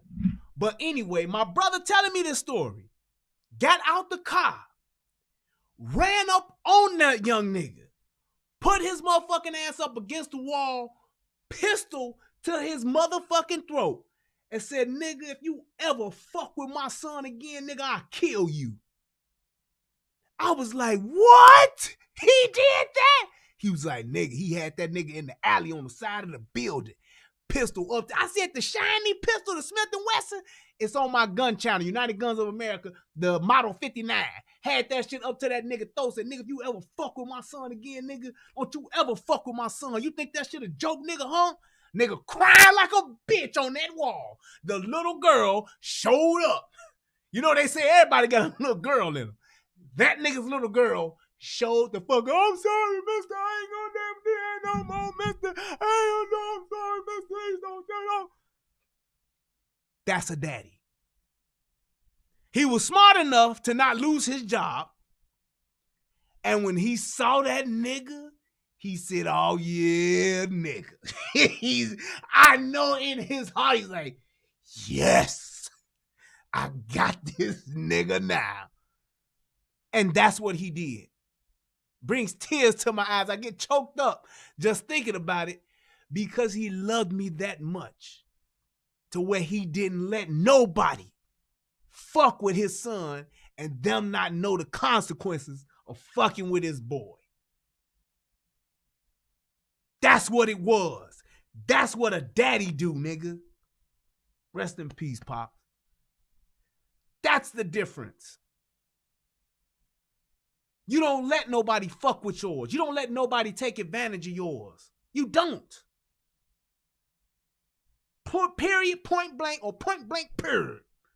You just don't do that. And when you got a heart for your children, when you truly care for your children, that's the type of shit you do. A few days later, she had came over to my house, and she had said, she said, okay, I'm so nervous, and like I want to see, is it real, you know, stuff like that. So then when she called him, he picked up. He was like, dang, it's actually him. He was like, wow, it's the real guy. He said he wanted to help her out with her music, and because we told her, we was like, okay, like, you can literally get your foot in the door, like, with this. I mean, like, he can, you know, we all thinking that. He wanted her to fly out or whatever. She wanted to bring a friend with her. All her friends was busy at the time. She wanted to get me to go with her. She told him about it, and she told me that he was saying something like, you know, I feel uncomfortable, you know, because, you know, he's a songwriter, and I feel uncomfortable with him being in the room, considering we both do the same thing. But I was like, okay. Basically a bunch of BS. Thank you. And that is the fact of the matter. That's exactly what it is. And these some young niggas. And they figured it out. Just like that. Just like that. Just like Mr. Yaddle did. Just like Sodom Noonspa did. Basically, it was a bunch of bullshit. Why would a nigga like R. Kelly give a fuck about a no-name nigga that's talking about he a songwriter coming to the studio with him? If he was really legit, he would be like, look here, baby girl. I know you wanna, you know, you trying to get on and you might be scared or whatever the case may be. Babe, I ain't on that. You can bring your daddy, you can bring your mammy, your greasy grandpappy, your greasy grandmammy. You can bring them all. They ain't gonna be like in the booth, but they could be watching us. I ain't gonna have no 30 motherfuckers over my shoulder, but bring you 1 or 2 people if you want to come to the studio with you. I'm producing you, girl. You with the Pied Piper, the lesbian R&B thug. I could give a fuck. Ain't none of them niggas, they can write, but they can't write like me. So yeah, they can come and they can watch. Shit, the fuck? This nigga's watching me right now. Sitting on the couch. That I done fucked about 4 or 5 bitches on. Happy. That's what a real motherfucker gonna do. I don't care if you come. Shit, you can come to the studio. You ain't gonna be on the board with me or sitting at the motherfucker. I ain't gonna hear you, nigga. I ain't gonna see you, and you ain't gonna be in my way. This is my space. And when I'm creating, I do my thing. But I feel uncomfortable with you being there. Like, you know, you up in there. I feel uncomfortable having your songwriter.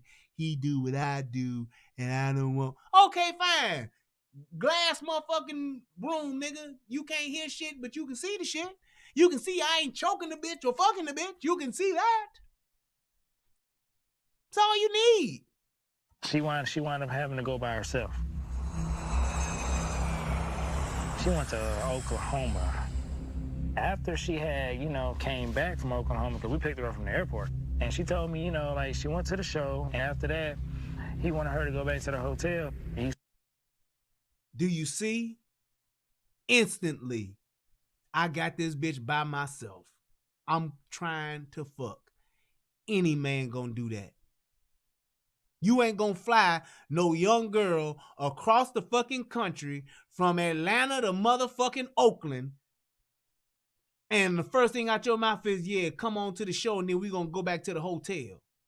The fuck? Nigga, you trying to fuck. Said that he gonna make sure it stay about music and nothing else. It's not going to get personal or nothing like that. Because she wasn't interested in him at the time. She just wanted to do music. Exactly. So imagine the responsible people in this whole equation should be who, y'all? I'll wait.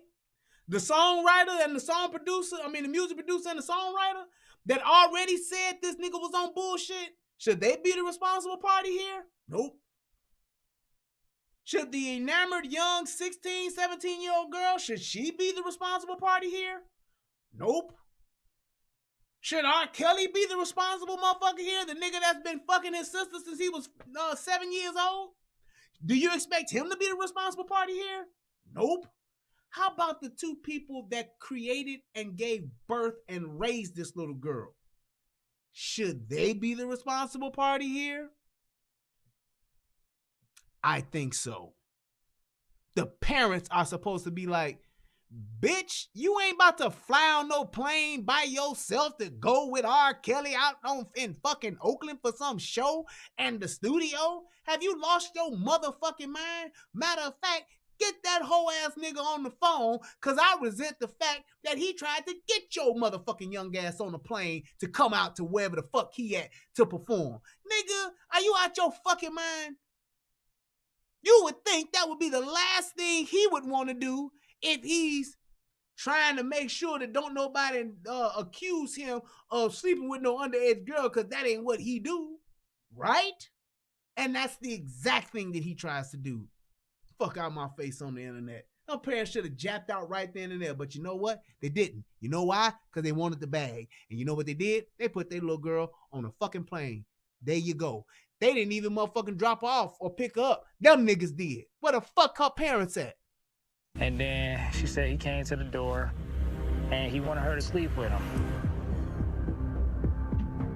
So then she was like, I don't know about this. I don't want to do this. And he was like, don't be negative. Said, look at this as a positive of us growing close together. You see that shit? Do you see that? And then after that, not the first time, and these niggas ain't got no reason to lie right here. Not the first time, not the third time they went out, not the 10th time, not after 3 months, not after the first demo was cut, not after the first studio session, not 6 years later, not 6 weeks later, not 6 days later, not 2 weeks later, not 2 months later. First time out, he fucking. What y'all doing in there? We fucking. What you trying to do? I'm trying to fuck. First time out. This thing gonna help us grow closer together. This a positive thing, girl, that I want to fuck you. Because I know you want to fuck me too. Where was her parents at? At home, sitting there like motherfucking dollar bill. Money, money, yeah, yeah. Money, money, yeah, yeah. Money, money, yeah, yeah. Money, money, yeah, yeah. Jocelyn gone, yeah, yeah. We getting paid, yeah, yeah. Jocelyn's gone, yeah, yeah. We getting paid, yeah, yeah. I told you that shit was gonna work. I knew we was gonna get that money. No, you ain't know shit. I told you, bitch. I knew what I was doing when I took her to that show. I knew that nigga was gonna. Meanwhile, what you think she thinking? I could tell you what she thinking. This my shot. This is my chance. This is my moment. If I refuse this nigga, my career that I thought was about to get started is over. Grand opening, grand closing. I'm going to let my parents down. I'm going to let my producer down. I'm going to let my songwriter down. I'm going to let all these motherfuckers that's counting on me to go out here and secure this deal and to perform, I'm going to let them all down. You know what a young, impressionable girl is going to do in that situation when she's being propositioned by a fucking superstar and R&B icon? You know what she's going to do? Even though she doesn't realize the gravity of it, she's going to secure the bag. That's what the fuck she's going to do because she don't want to come home a loser.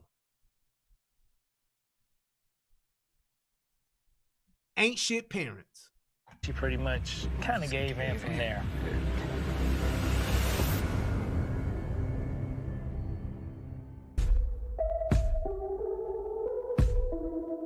There it is.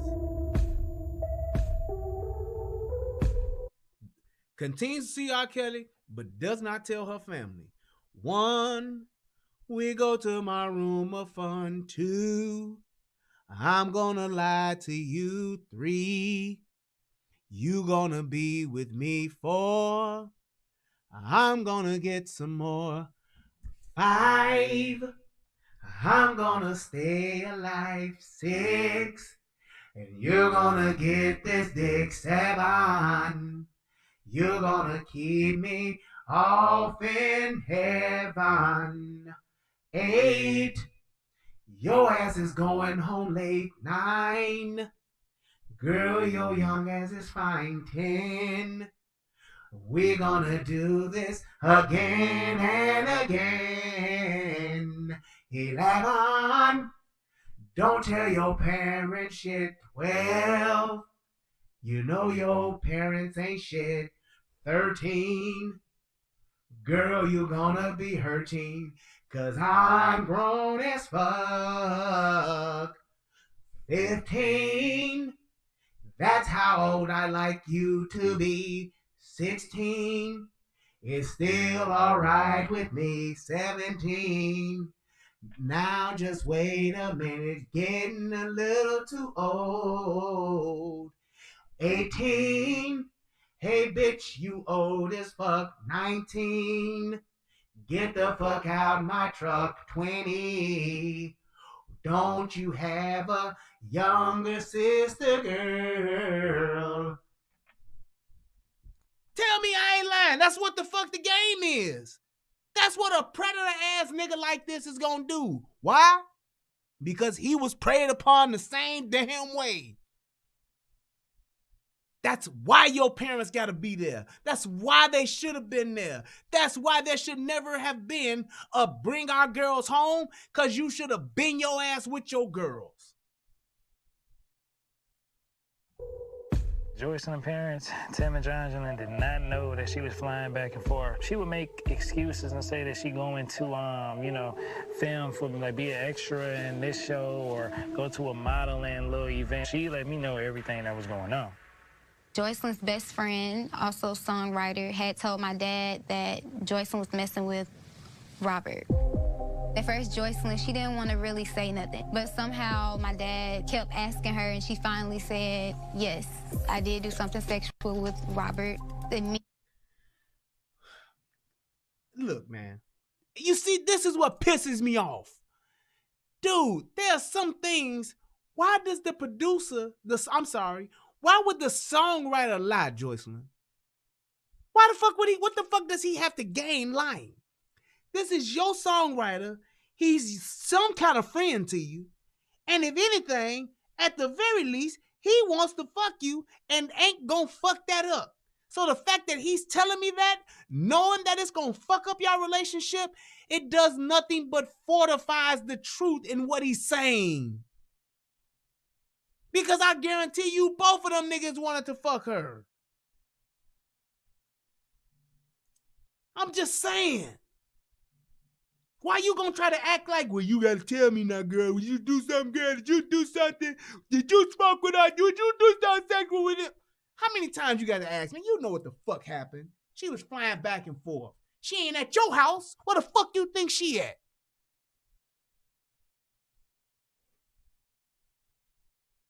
Just where the fuck do you think she's at?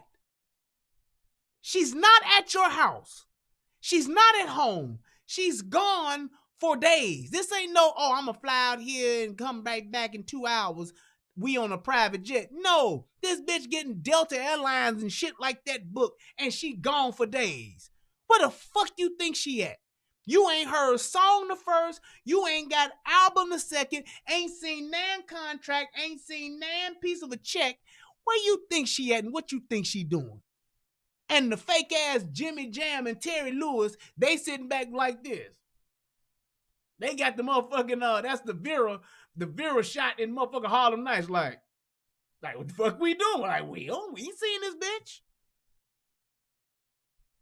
You know where she at? I tell you where she at. She with the Pied Piper, and he telling her, girl, you wanna come to my hotel? Baby, I will give you my room key. I'm feeling the way you carry yourself, girl. Plus, I like the fact that you are only 14. So if you wanna come to my hotel, all you gotta do is holler at me. And we'll be at the after party, and you'll be locked up in the room with no key. That's where he at. Where she at? Immediately, my dad and my mom told Joycelyn, you're not doing no more music. You know, they just influenced her to go back to school. Just go to school, go to college, and focus on your work. Nothing more, nothing else. And so that's what she did. She went off to college, and, you know, it was normal until around December of 2016. I found out that she was not attending college on a regular basis, that she was staying on dorm, but she was coming to her classes, but she was leaving and going to R. Kelly's house. And I found out that she was not only just with him, but she was also with other girls. At the time, it was at least 5 or 6 other girls. Right. And at that point, I wanted to do some type of intervention with her. Hold on. What happened? What you mean? R. Kelly wanted you with herself? No, I'm saying at the moment, it was at the time, but it was just a one-time thing. That's it. After we found out that she was in communication with him. What'd she say? Yeah, obviously, yeah. Obviously, yeah. She said that he wanted her to be a part of a girl group. Come to find out, the girl group were several girls that were with him in the past, and one of the girls are still with him today. That was initially supposed to be part of this so-called girl group. Joycelyn, Azarel, Dominique, you had... Here's the thing. Yes, she was 19 at the time. The point is this. It's the same MO. It's the same routine. Just different girls. It didn't matter if they was 14. It didn't matter if they was 17. It didn't matter if they was 19. It didn't matter if they was 20. It didn't matter if they was 22. And it didn't matter if they was 32. It was the same game. It was the same thing. That's why I'm telling you, for what he was doing, it was a thing of him saying, this is what I'm on. You can get with this or you can get with that. And they was with it. That's my point. That's the whole thing to this. you can look at the MO. You can see the modus operandi. He was doing the same shit. It didn't matter if the girl was 15. It didn't matter if the girl was 32. Are you with this me controlling you shit? Yes. Welcome home, bitch. Now take them clothes off, put on this cloth sack, and go sit your ass in that room with that bucket. And when you hungry, you knock 3 times on the door and ask if you can eat. Other than that, I don't want to hear fucking peep. And if you make a fucking sound, I'm going to get this belt and I'm going to spank you like my mama used to. That's what I'm saying. It was the game that he played. And it was a thing to where if it was a girl who was 14, if it was a girl who was 19, if they grown, ain't shit you can do about it. That's not criminal and that's not abuse. So it does matter. It does matter. Because what they're trying to say to the girl who was 36, the girl who was 25, that he abused them. That ain't abuse. So yes, that part does matter. Now, to the girls that were under 18, you got him at statutory rape. That's it. That's what you got him on. That's what he did. And that explains the abrasion on your palm. It don't matter if I got a 25-year-old bitch who playing my sex games. That ain't abuse. So Ready Red and whoever the fuck else put that, yes, it does matter. No, it don't. Because S&M, bondage, submission, all of that shit by a consenting adult is not abuse and it is not criminal in no shape, form, or fashion. It may be freaky as fuck and it may not be your cup of tea, but obviously it's his. So you having some old ass hoes on TV talking about he abused me, he did this to, bitch, I ain't buying that. Now that 16-year-old girl that he fucked, nigga, that's statutory rape. Your ass need to do your time for that shit. Because that's the letter of the law. My other part to that is, your parents that put you on the flight to go be with that old ass nigga, they need to be arrested for child endangerment. Because he didn't snatch them little bitches off the street.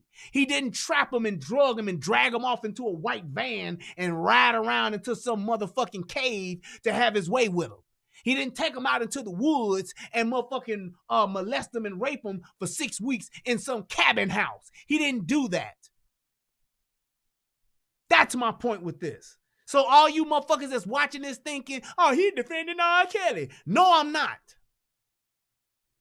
But I'm not gonna hear no grown bitch talking about she was abused by a nigga she willingly went to, came home, went to, came home, went to, came home 4-5 times over 3 years, and then she talking about she was abused. Bitch, you was with it. 15-year-old girl, nigga, you go to jail for statutory rape. I don't give a fuck if she was with it or not. But your parents that was with your ass, that took you backstage, that gave you the phone number, that hugged up with him, that told you you could go over there, that told you you could hang out at the studio, that told you it was okay to go with him to Chicago Tracks, they need to be arrested for child endangerment. Because, bitch, at that time, you knew something of him doing some fuck shit with underage girls.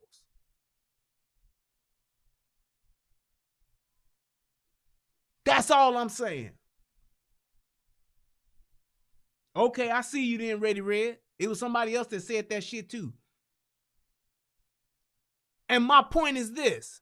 Them young girls that went and got other girls to go hang out with this nigga, the bitch that was known as the cable guy because she hooked him up with the young girls, that lets you know that the bitches knew what it was. They knew it was fucking going on. They knew that they was going to get dick. They knew that they was going to have sex. Why? Because the bitches talk. Young girls talk. They talk. Girl, I fucked him. Girl, you fucked him too? Uh-huh, girl. He fucked her in front of me. What? Yeah, after we fucked. He fucked me. Then 30 minutes later, he bent her over and fucked her in front of me. What? And you went back? Yeah, girl. What did his dick look like? What did his dick feel like? What did his dick taste like? Was it big? Was it little? What, girl, it was all good. That's what the fuck young girls do. So don't try to make it seem like it was this, I didn't know he was gonna have sex with me. Well, bitch, when he walked into the studio and pulled his dick out amongst all y'all, what you think was on the table? You 15. What do you think a 25-year-old nigga with his dick in his hand wants to do?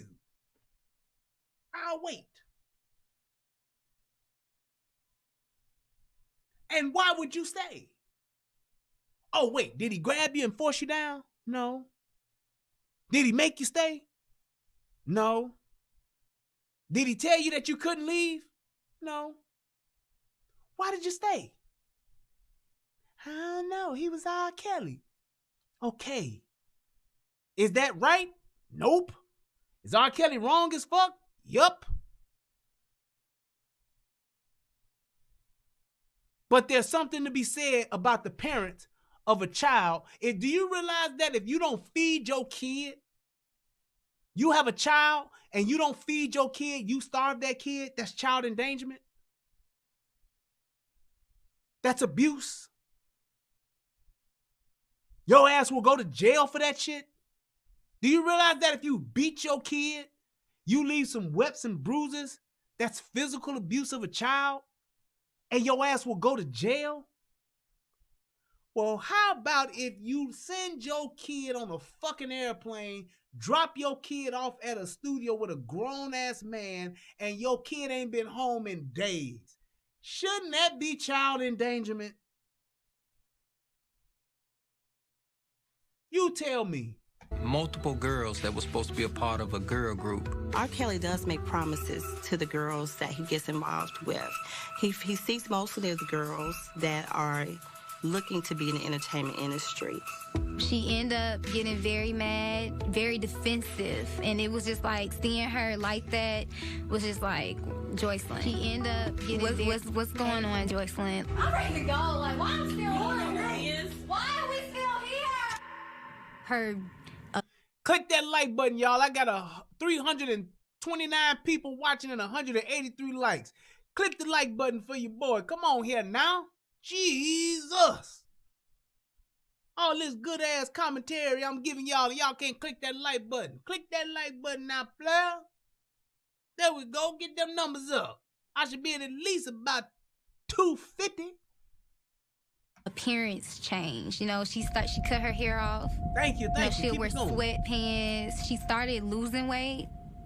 She was like she was just very skinny, and it was just like, Joycelyn, this is not Joycelyn. Like, what's going on? Joycelyn did not return to school after the Christmas break for the spring semester in January. Finally, on July 17th of 2017, we see our daughter on TMZ. I'm in a happy place with my life, and I'm not being brainwashed or anything like that. A lot of people saw the hand gestures when... Here's my thing. You got your daughter with this dude for I don't know how long. What did you think was gonna happen?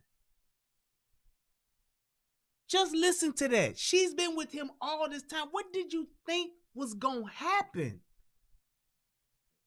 How long did you think that it was just gonna be, oh, well, he just hit it once or twice, then that's it?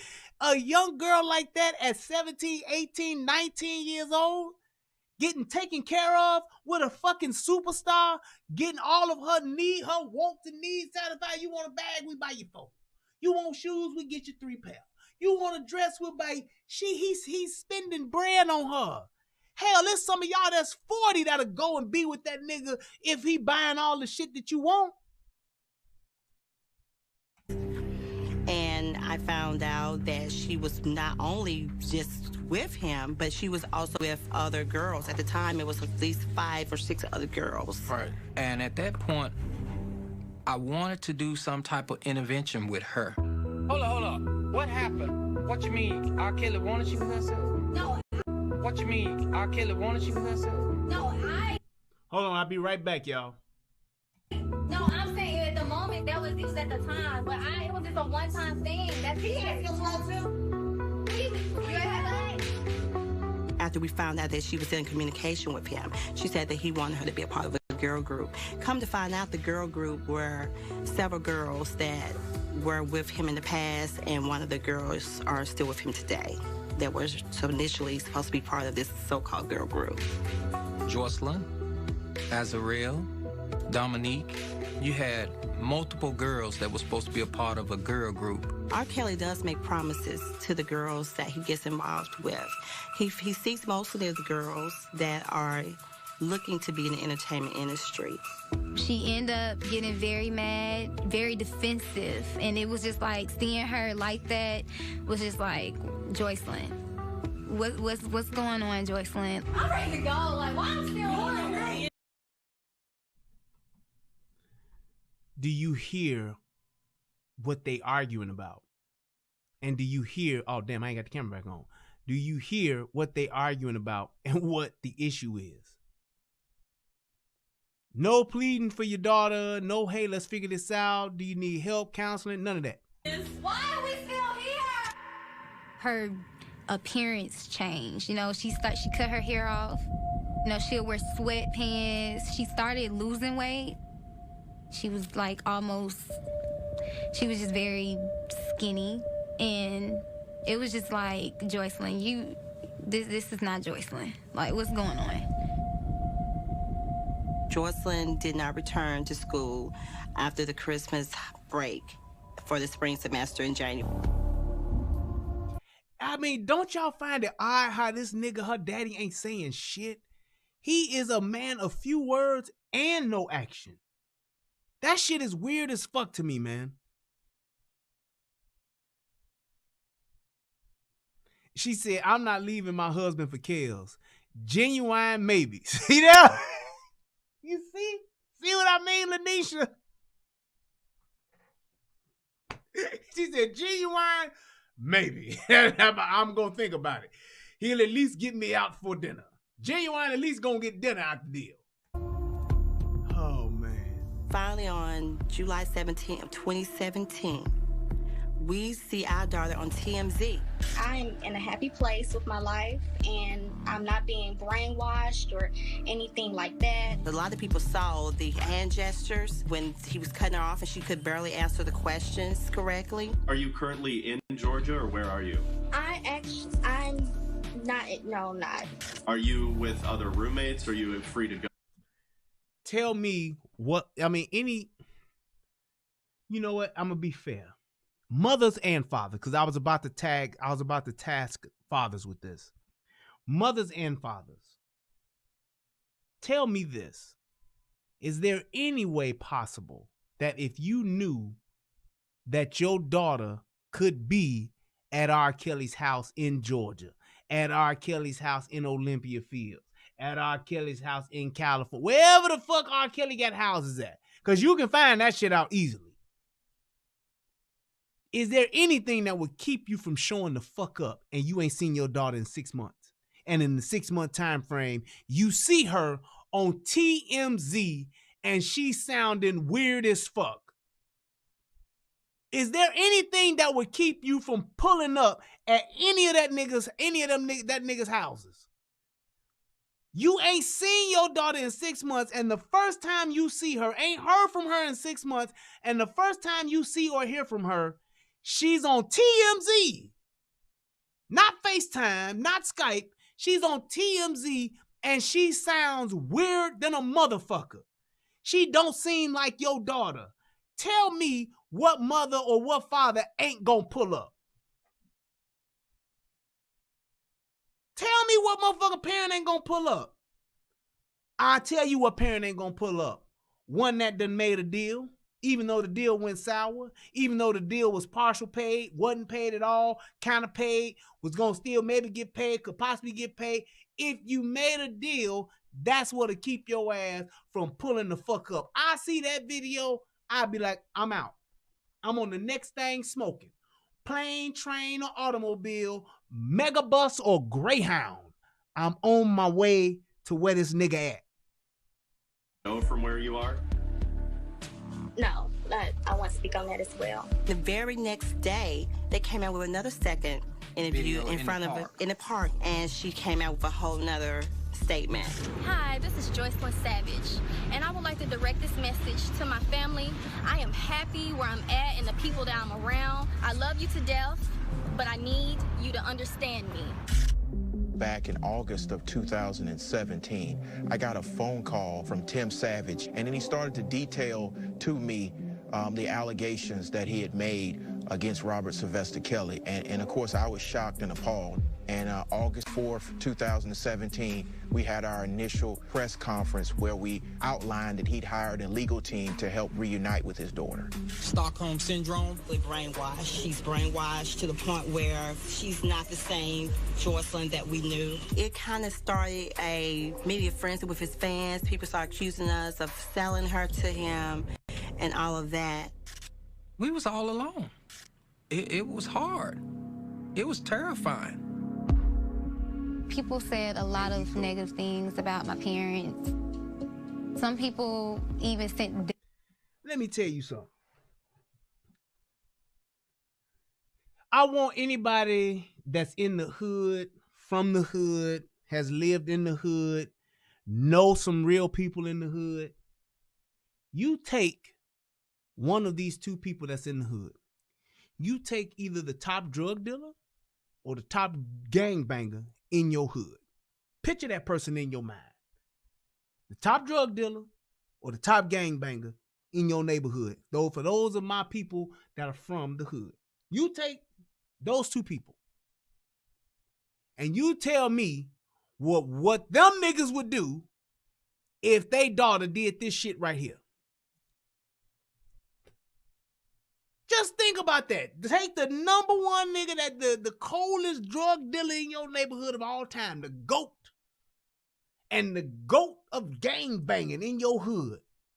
And if they daughter was in this exact same situation, what them niggas would do? Would them niggas, even though, because both of them cats are going to have money, they're going to have cold hard cash. Would them niggas either get them a legal defense team or would they pull the fuck up? Would they get a legal defense team or would they pull up? Death threats to my parents and to our family. People said, well, they're just in it for the money. They're just in it for the fame, or they're just in it for the spotlight. The perception were that we took money. $20,000. $20,000 from Robert Sylvester Kelly. And we handed our daughters over, which we haven't received a dime from him. We would never sell our daughter. That is so unheard of. That's a piece of crack. If the Savages would have known what was going on, like from the start, yeah, all of that would have been shut down, especially from Tim. Yeah, all of that would have been shut down. Never would have got to this point. Never. One thing I can say about the Savage family, they are very strong. And they love their daughter immensely. They put up with all of the defamation. They are... Did you hear that nigga say defamation? I ain't gonna even hate on him. Everybody misspeak every now and again, but that nigga said defamation when he meant to say defamation. I get it. But thank you. Everybody responded, pulling up. Somebody even put in there, I'm motherfucker pulling up like a pamper. Everybody's in agreement. You pulling up. And it's not about being a gangster, thug-ass nigga. It ain't about that. What I'm saying to you is there's a point in time where there's a thing to where you can't say, oh, I need a lawyer to get my 19-year-old daughter back. It ain't that. It's the sheer fact of your resolve to show a motherfucker how far you willing to go that will make a motherfucker understand what they dealing with.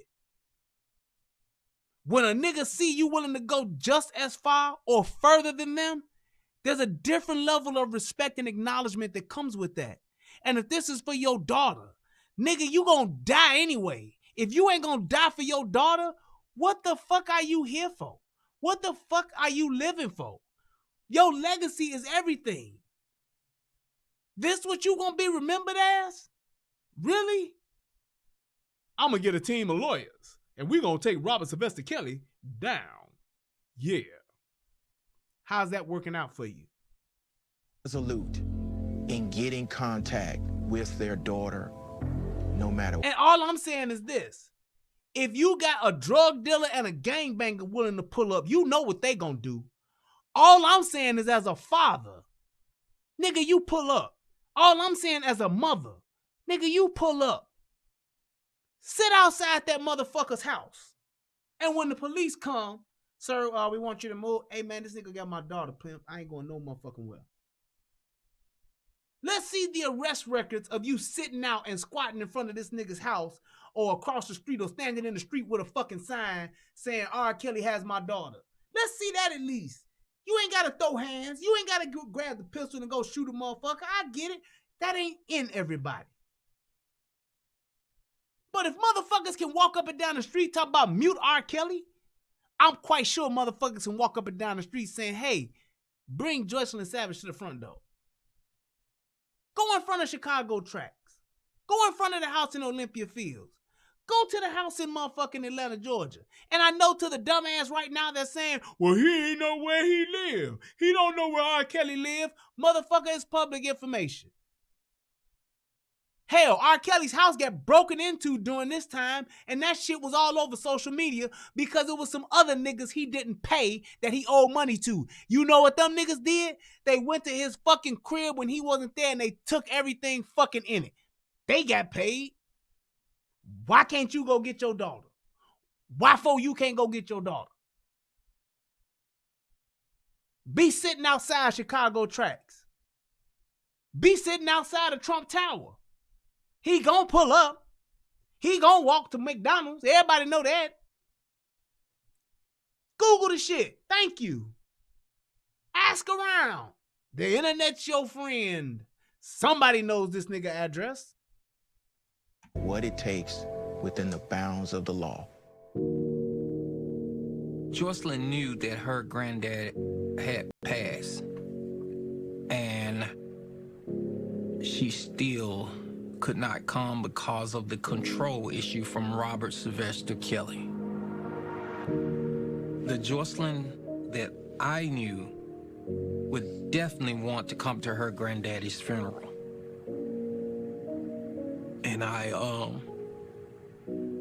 it always lead back to my father. He was always there for me, and he was always there for Joycelyn. But on his dying day at the hospital, he told me, he said, son, do whatever you have to do to get my Joycella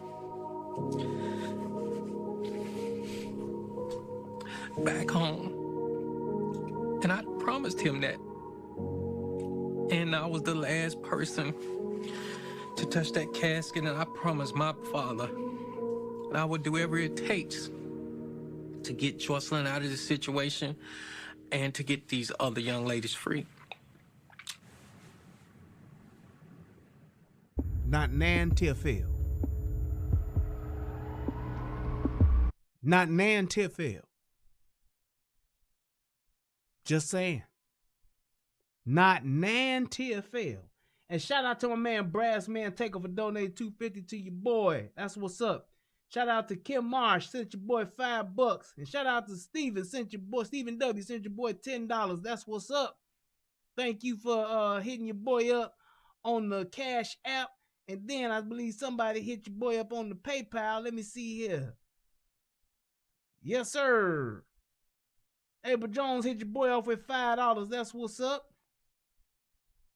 And I thought somebody else. Yep. And shout out to Cornelius Crawford, hit your boy off with $20. Thank y'all. Appreciate you. Click that donate and that like. This is crazy. We up here so close to Joycelyn. We as a family have to fight this fight, not as playing checkers, but playing chess. because of who Mr. Robert Sylvester Kelly is and his team of enablers. And we shout out to my man Bolo. Hit your boy off with $2. Say nothing but love. Thanks, bro. I appreciate you, man. Y'all check out Bolo TV. That's what's up. I'm proud of you, man. I saw you started your channel, Doc. We have to play every according to what moves we make that's in benefit of Joycelyn, whether it's being quiet, whether it's talking, whether it's trying to do everything we can to get her out of this situation.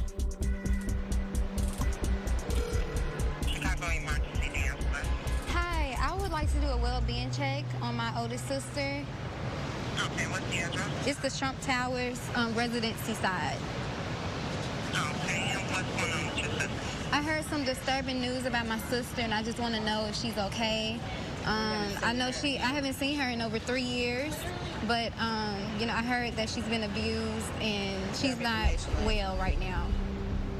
Okay, and what's your sister's name? Joycelyn Savage. 3 years. Hi. I'm Jalen Savage, and I'm Joycelyn Savage's sister. I was the one who called about a disturbance about my sister. I just want to check on her well-being. If it could be just me. Here's my thing, y'all. Because like I said before, I'm just trying to point out the obvious stuff here that people aren't acknowledging. You mean to tell me it took y'all 3 years to get to this point? Nigga, I'd have been ready for this in 3 days. I'd have been ready for this at 3 weeks. I would have been ready for this at 3 months. That's what I'm saying. Because I give a shit, and I ain't gonna let no man out here do me like that with my daughter.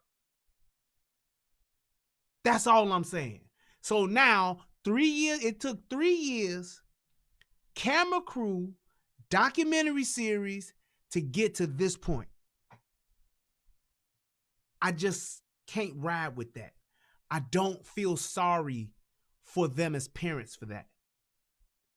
It's more, if your kid, we talking about a minor, if your kid go missing for 24 hours, you can file a police report. Yes? Yes.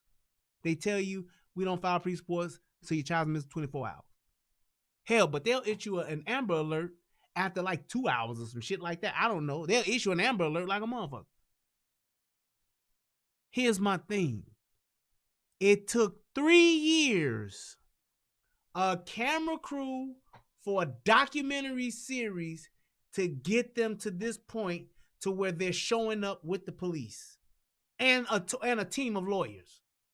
Team of lawyers, 3 years time, docuseries, and a camera crew. Everybody's mic'd up and the production is on. Action to get to this point. For a pull-up. And y'all trying to feel sorry for these parents? Lazy ass parents. That's an ain't shit parent. I'm sorry. Them some ain't shit parents right there. I ain't tripping on her sisters because that ain't their responsibility. You let my motherfucking 16, 17, 18, 19, you let my 25-year-old daughter be gone and I ain't heard from her ass in 3 months, 3 weeks, 6 months. Man, I'm pulling the fuck up. Police or not. Me and my little sister can go up there with one of you guys and see ourselves if she's okay as well. So that's... Well, we can knock on the door, but we can't break it in. Right. Thank you. Being in Chicago right now and knowing that my sister is literally minutes away from me. And I'm going to tell you like this. It's just I gotta say it, even though I just gotta say it. I would love to know who paid for this trip because I would bet the TV show did. I would bet the TV show flew all of them out, got them stayed up in a hotel, and got all this shit together and coordinated, shout out to Pops, John Witherspoon, coordinated all of this shit for it to be filmed. I guarantee you A&E Lifetime did this right here. I guarantee they did it. So imagine if it was no Lifetime. It's been 3 years. Do you really think they would have showed up? Imagine if there was no type of social media, there was no attention brought to this, there was none of this. Imagine if there was no attention whatsoever put on this. Do you really think they would have really gotten here? It's been 3 years, and that's how long it took them. It makes me want to go and just grab her and be like, Joycelyn, I'm here and I'm coming to save you. Just okay. Yeah, okay. Just just hang out here. Oh, okay. Just take her. I just really want to see her so bad. I really want to see her. If I just get 5 minutes with her, I would be happy. It would make my whole entire 3 years of fighting for her. Hello, I'm here to check up on my older sister, Joycelyn Tyrell Savage. This has been a traumatic experience. We just want our daughter back.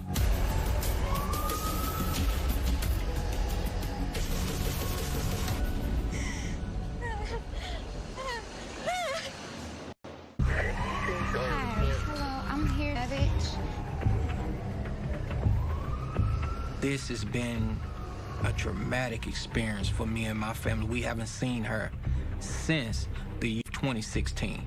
We just... Shout out to Bolo. He hit your boy off again. He was like, hey, he said, this needs to be done. Men are under attack. Thanks. Hey, man, my pleasure, bro. Appreciate you, man. Then Steven said, just for that song, laugh out loud. Hit your boy off with $10. That's what's up. Thanks, Steve. I appreciate it. We want our daughter back. We just want our family back. We fight not just for Joycelyn. We fight for all these victims.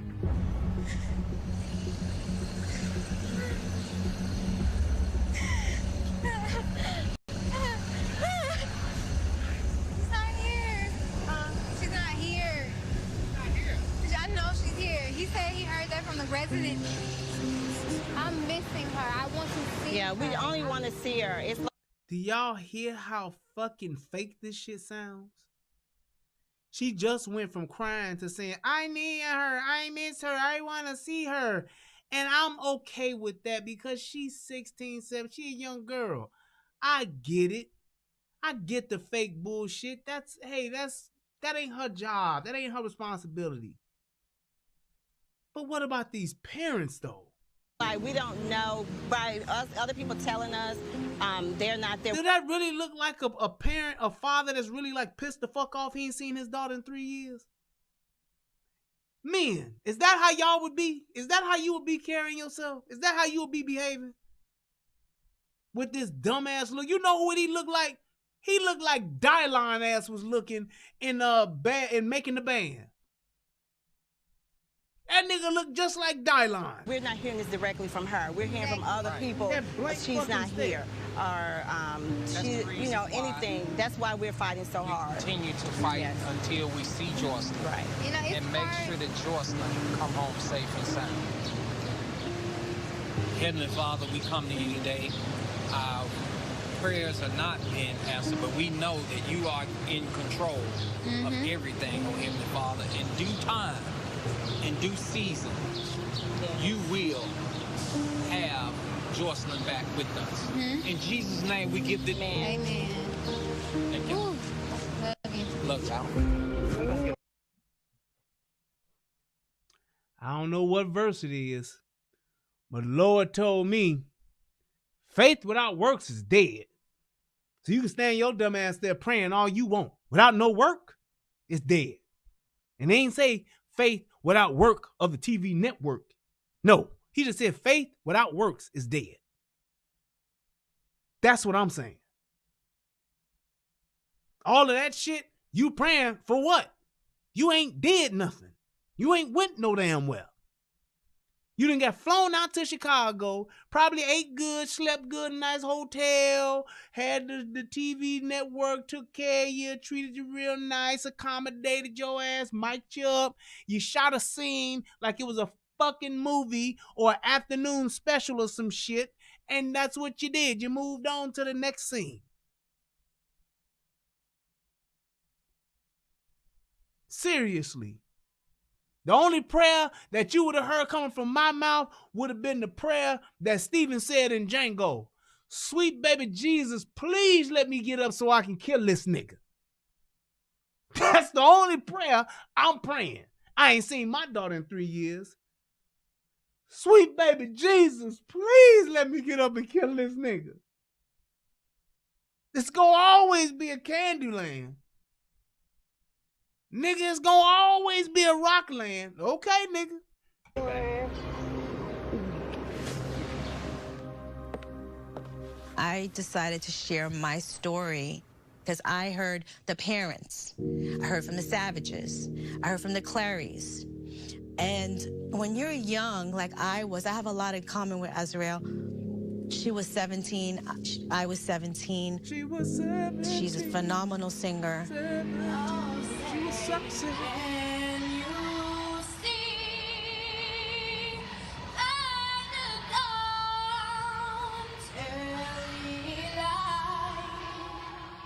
She is just a bright, bright young woman.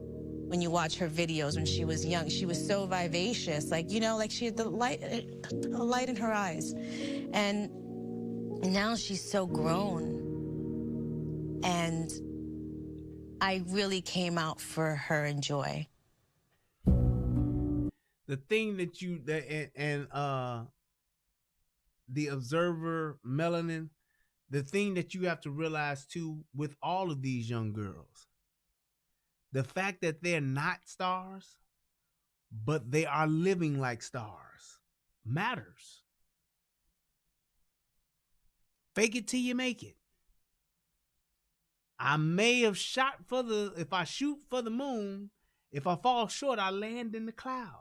Or shoot for the stars and you land in the clouds. Or shoot for the moon and you land in the, shoot for the, something like that. Shoot for the moon and you land on the stars. Just saying. I'm just saying. It's like you ain't there, but you there. You got the promises of R. Kelly. You got the we gonna get you together with R. Kelly. I got this song for you. I'm gonna put a group together. All the while, though, I'm steady fucking and sucking and going at it with the cameras on.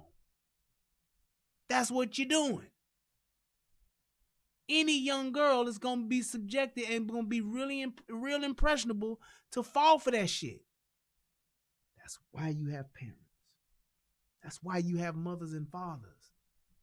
They are the ones that keep that reality check and keep you on point. Don't buy that pipe dream. Because all you going to wind up getting is pipe. Okay.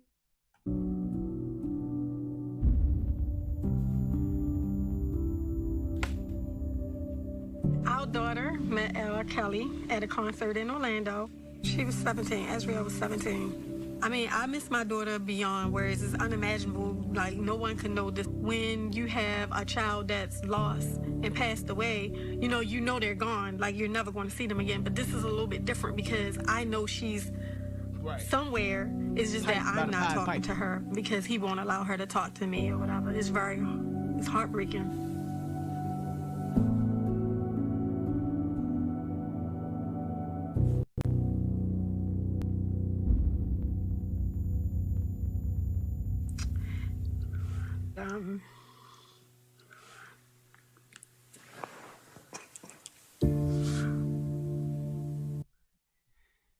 Isn't it real convenient how she just glossed over that that her daughter met R. Kelly at a concert at 17 and she didn't mention who was there?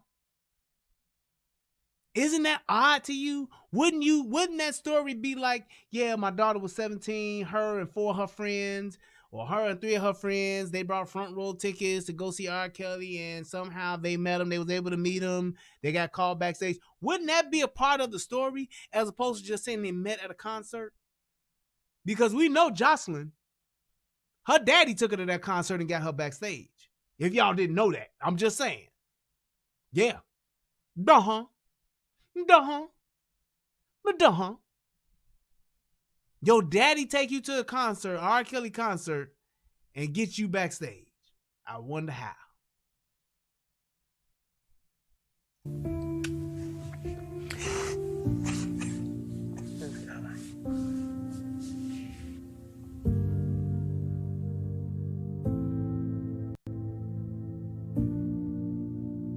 Ezreal was definitely more or less the glue to the family. I didn't really realize that until this whole situation happened, and I saw how people could really just fall apart without Ezreal. She really had like a light to her that just kind of made people want to be around her. I still love her, and I want her to know that I'm still just protecting her, and I only want the best for her, and I'm willing to fight for her no matter what. Social media is probably one that can ever have experience at, especially when you fighting a celebrity. Me and my wife have been labeled from some of the worst things. Like we used our daughter. We pimped our daughter out. We sold our daughter. And it's like the people are saying these things, and yes, it's a bit of an exaggeration, but you definitely created the opportunity and served her up. Do I think you said, look, it's going to cost you $22,000 if you're going to, do I think you did that? No, I don't. In all fairness, I don't think they did that. Do I think that they said, yeah, Kelly, you can have her for 2 weeks? I don't think that either. I don't think they pimped her out, but I definitely think they created the opportunity for her to be alone with this dude. I definitely think that they created the opportunity for her to be around this dude, for her to be in the company of this man that they know at this time, because this ain't no shit that happened 20 years ago. This shit was like 2 years ago. They created the opportunity for a man that they knew to have had a past of sleeping with young underage girls. Even though she was 17, your job and your responsibility is to keep her till she 18. Why let her go? If she gonna do what she gonna do anyway, fine, little bitch. You gonna do that shit after your 18th birthday. You ain't gonna do that shit on my watch. That's all I'm saying. That's all I'm saying. Why wouldn't there be the line drawn in the sand? I'll tell you why. Because you want to keep shit smooth, because your daughter just might blow up, might just become a star. And I don't want to be on the outside looking in. I want to be on the inside looking out. Well, R. Kelly was on the inside. All on the inside. For what?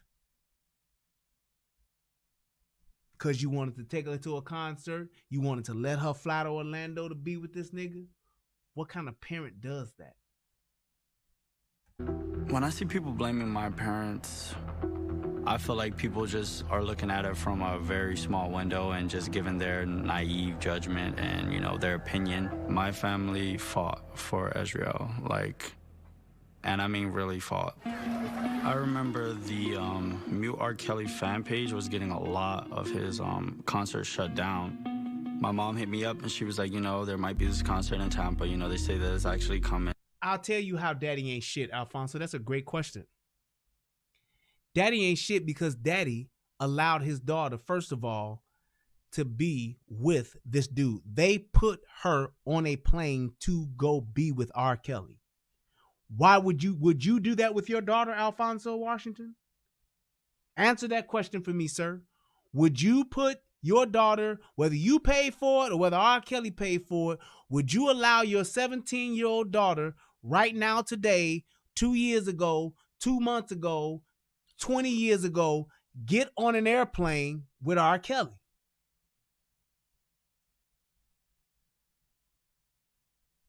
That's all I'm asking. If you could tell me that, we can move forward. Is there a man that would put their 17-year-old daughter, even if she about to be 18 in 2 weeks? It's the principle of the thing. Like Big Worm said, it's principalities in this, Smokey. Now, if 18 years old, my daughter want to go out and be a fucking porn star, she wants to be a slut, she want to be passed around, she want to be, fine. All I'm going to ask for her to do is to change her last name. All these young girls, man, I'm going to put it like this. Man, all these young girls, every last bit of them out here doing what the fuck they wanting to walk in the street all night long, doing what the fuck they want you to. My point is this. That's what they doing. What are you doing as a father? So you can tell me what these young girls is doing in the street. And yes, there are plenty, dozens, hundreds, thousands of young girls out in the streets. What are you going to do as a father? What are you going to do as her daddy? Where are your morals and values? Where is your moral compass at when it comes to you being a man in your daughter's life? All of my head being fast, every last one of all of them, I don't know what that means. Every last one of them, every city, and it's a known fact that I hear wear skimpy clothes and everything. I hear you. I ain't disputing that. I'm asking you as a man, what you gonna do as a daddy? You got a daughter, you gonna let her do that? Yes or no? It's a very simple question. Bam! That's what the fuck I'm talking about.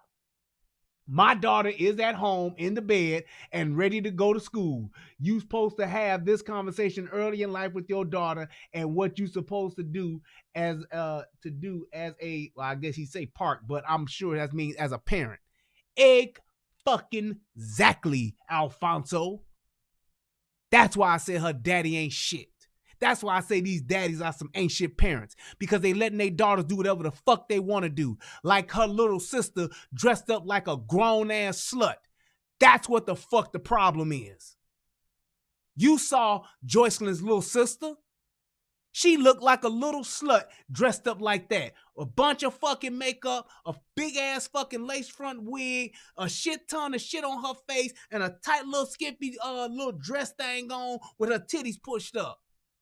Just like her mama. That's why her parents ain't shit. You prepping her up and getting her ready to go. That's just like when motherfuckers see these little 7, 8-year-old girls with red lipstick on, wearing little dresses, and y'all talking about, ooh, she's so cute. Fuck out of here. Hell, my little daughter gonna have on some makeup for. The fuck out my face on the internet. My daughter ain't gonna dress up like she fucking grown at 10, at 12, at 16. She's not. She ain't wearing no mini skirt. All that shit, you know what them ain't shit parents do? All the girls are doing it. All her friends do it. You just don't know about the times. Hell no, I do know about the time. The time is you gonna do what the fuck I tell you because I'm your motherfucking daddy. That's what the time is. The time is I'm not gonna allow you to go out here and look like you want to have sex with a man or having some man looking at you thinking about sex. If a man can see your young daughter's shape, that's a problem. If he can even if she top heavy, she got big breasts at a young age, I get it, but don't let the bitch wear a two-piece. And if she do, she wear a black shirt over it in the pool, and that shirt better not come off. These motherfucking, go and look in fucking Walmart in the summertime and look at what these little girls' swimsuits are looking like and the parents that's getting them. Little girl, 10-year-old in a two-piece. The fuck her stomach out for? Fuck she got on the fucking bikini for? They do it. And then they wonder why these motherfucking 17-year-old niggas looking at their 13-year-old daughter. Because you're letting her wear some fuck shit that's gonna attract a young-ass nigga. And an old-ass nigga. That's our problem. That's the shit that I be talking about as far as letting our kids grow up too fast. You want to wear a two-piece? You want to have your ass and your titties out? Wait till you're 18. You got the 3/4 of your life ahead of you. Go ahead and do what the fuck you gonna do. If that's what you want to do. You're not going to do it on my watch. You're not going to do it under my care. You won't be on TV telling your story to Oprah, old ass, or telling your story to Gail, talking about, you know, when I think back, it was when I was 16 and I was at the beach and this guy touched me. He felt my bottom because You're not going to tell that story. You're not going to tell the story like Demi Moore talking about when she was 14, a motherfucking dude showed the fuck up to fuck her for $500 because her mama needed the money. No way. And we saw the flyer, we saw the posting online, so we decided to go. Right. The plan got was videos rapping, looking like a hot ass mess.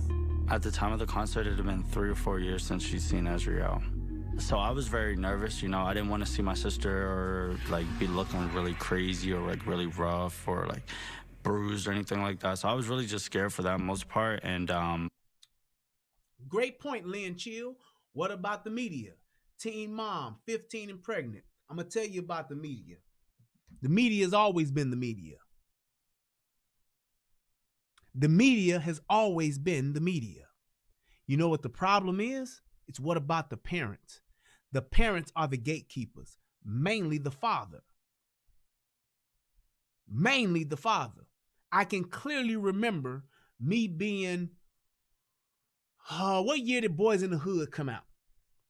I can't remember. I want to say it was like 89 or some shit like that, or 90. Man, I want to say it was 89 when Boys in the Hood came out.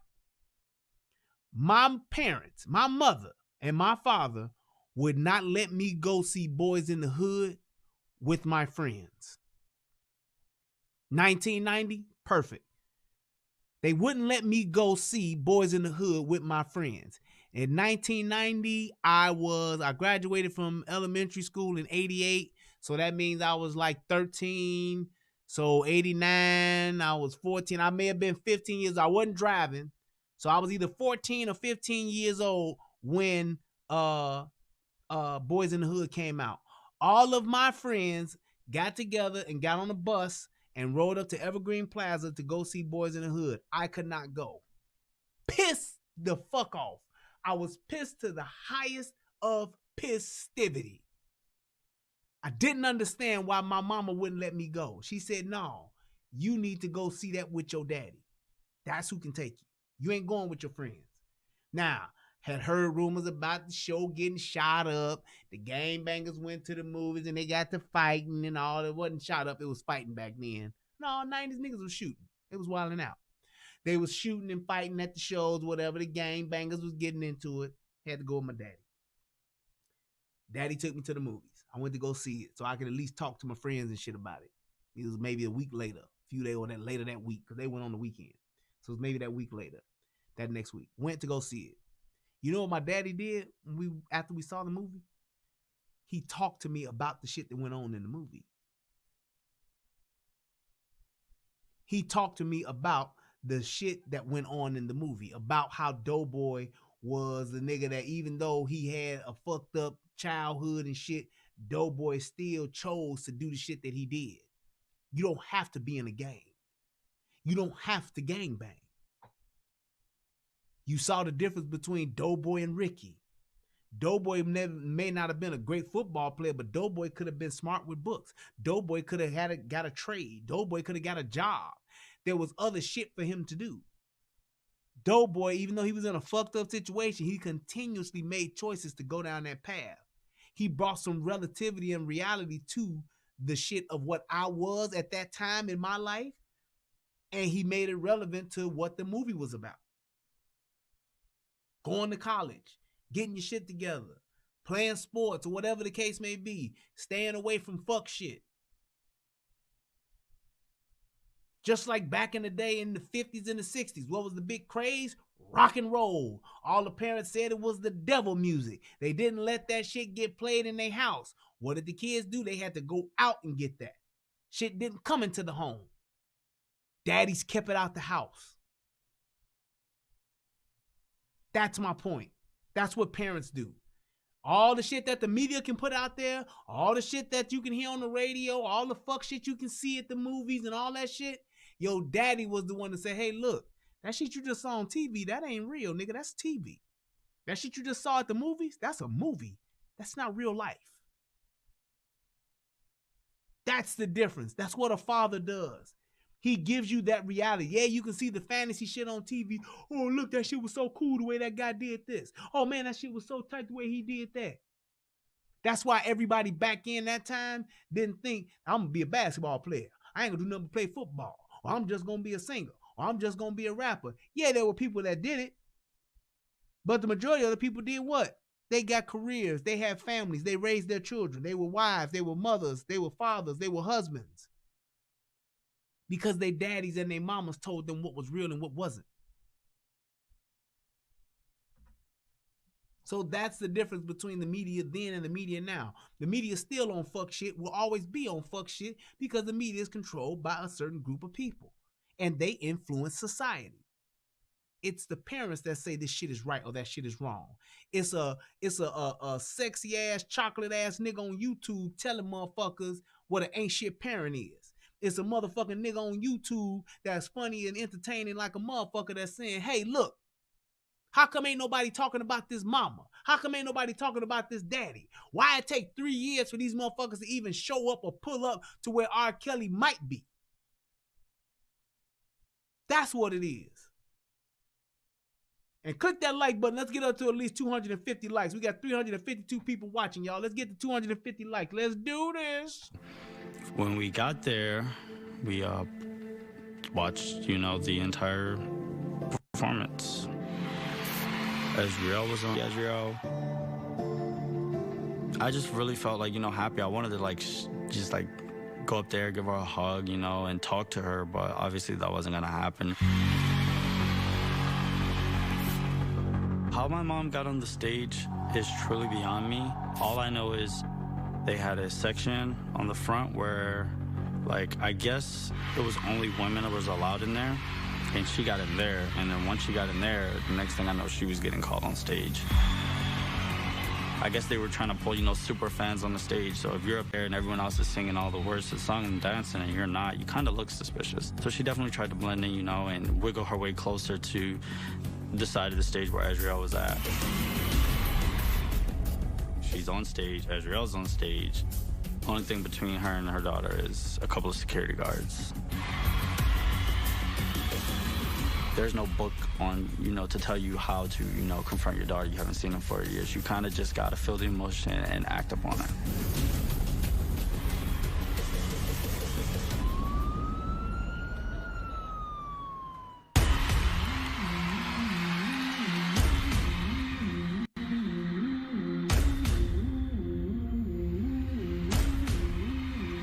My mom got on the stage is truly beyond me.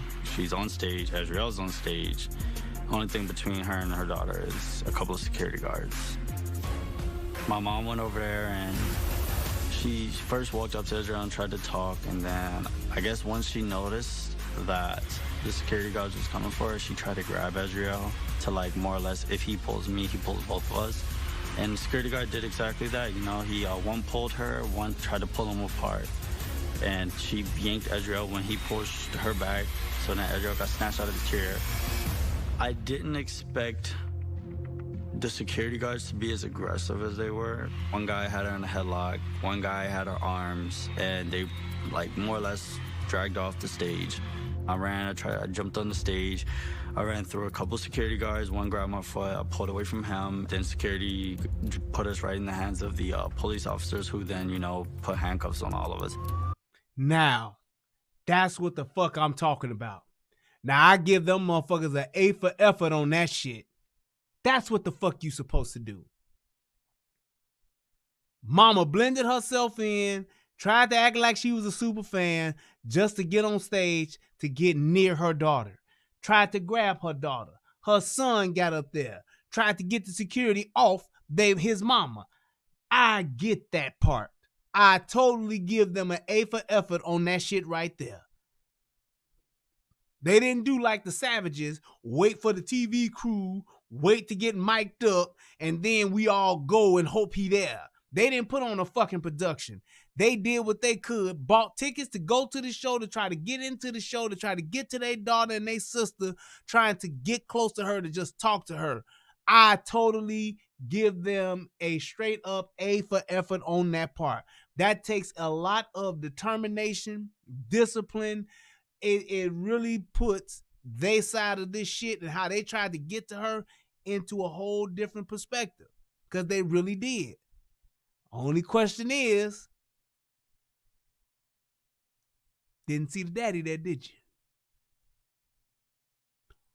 Where's the beef? You remember the beef? Where's the dad? Remember that old lady be on the Wendy's commercial say, where's the beef? Where was the dad? You would think he would be leading the charge, right?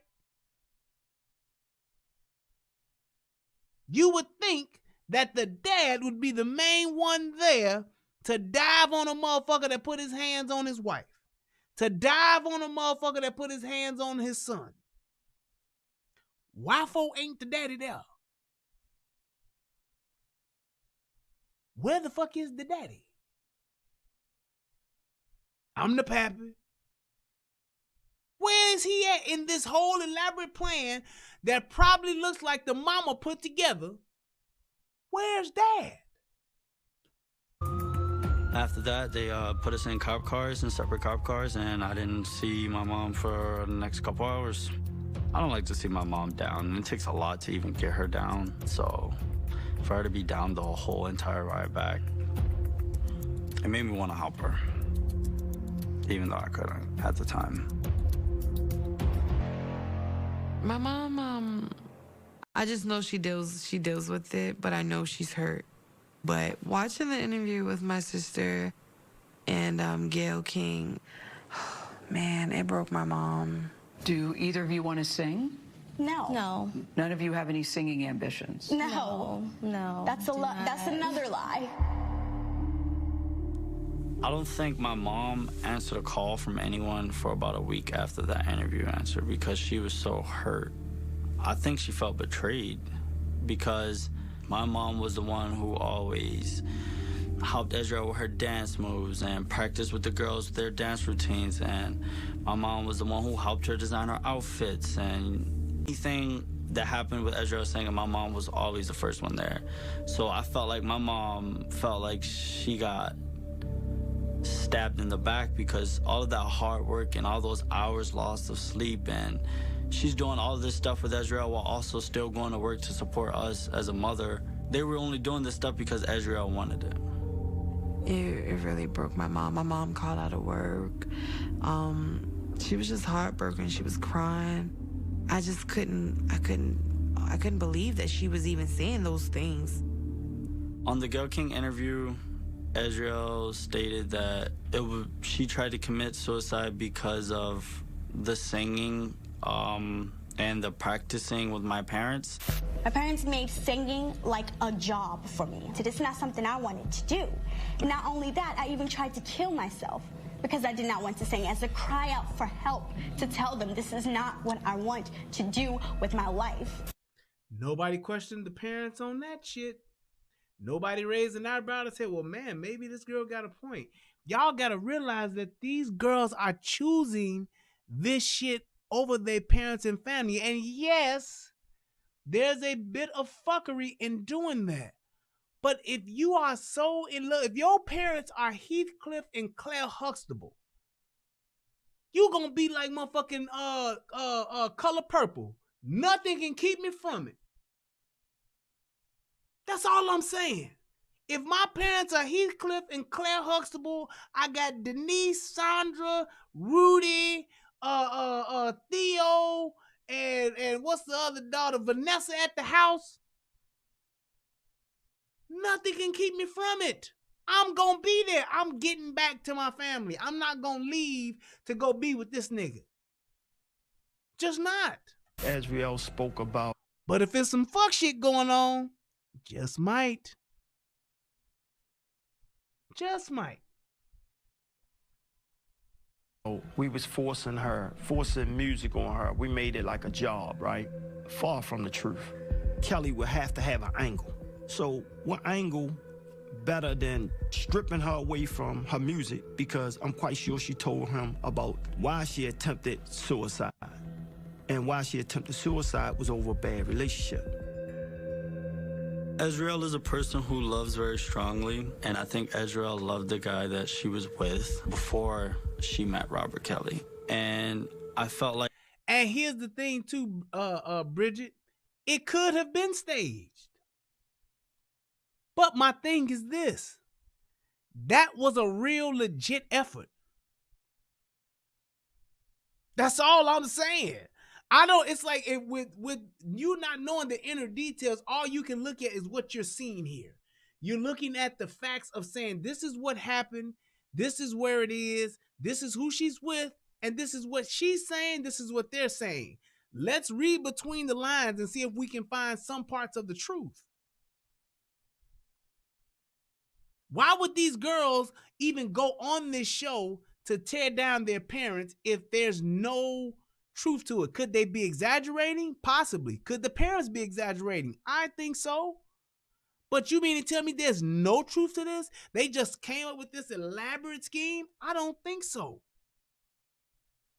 You ain't gonna leave your family for not no motherfucking days, not no weeks, not no months.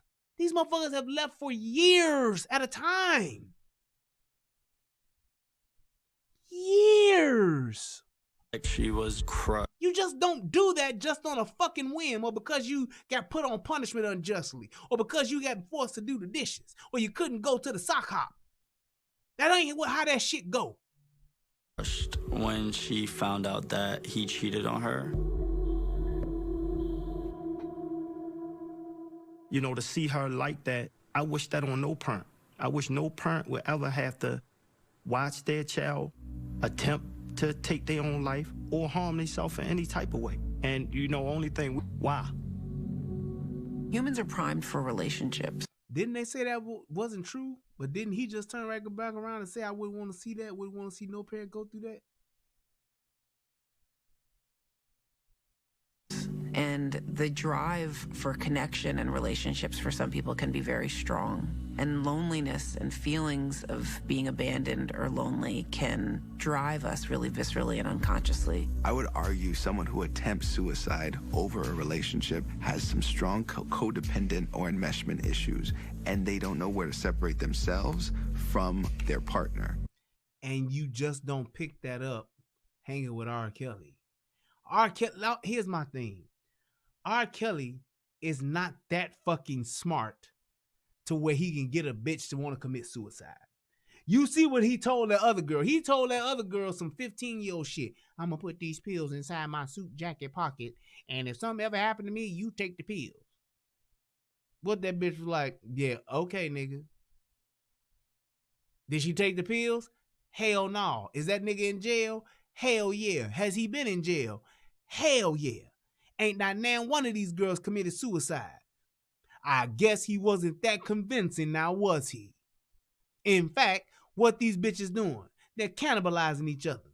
They just had Azriel and Joycelyn fighting. I'm gonna do that shit tomorrow. Motherfuckers, bitches are brawling over the shit, fighting over the scraps. Bitches ain't too distraught. They don't know who they are outside of this relationship. I know my daughter may be one of the ones that feel like she gotta follow him all the way. I would hope on everything that she's stronger than that. And I think that all the girls, once they snap out of that they're gonna get it. And they're gonna understand that, hey, it's life outside of R. Kelly. So I'm not gonna stop until that open communication up, until my wife can get on that phone and call her daughter, then I can finally rest. My dad spends quite a lot of time working on getting Azriel back. It's gotten so bad at one point, his employees told me to miss 4 days straight. I do worry about my dad's health, because you know you kind of lose yourself in this. Like he doesn't do nothing extra. Like holidays, it was very limited for him. Like, oh, I can't do much. I'm sorry. I'm fighting a war right now. He's in war, and this is his main goal and his main focus. I do feel as though the R. Kelly situation has took a toll on my parents' marriage. My parents' marriage has crumbled. They've been married for 25 years, strong, and they both started blaming themselves. And I think that's what really put a big strain on their relationship. My mom couldn't accept it. My marriage was affected by this whole situation with Azriel. Me and Alice blamed each other quietly, unspoken. A lot of the disconnect, and it drew us apart. You know, it was one point where we couldn't even talk about it. He went into fight mode where he went to let the world know what kind of sick man this is so that no one else has to deal with this. And my mom... Why would you be so concerned with the whole world and what the world is thinking when your daughter's in the balance, hanging in the balance and all of this? Wouldn't you think your determination, your focus, your drive would just be about her? Yeah, I get the fact that you don't want this to happen to nobody else's kid. Yeah, I get the fact that you don't want nobody else's daughter to go through this or to be victim to this.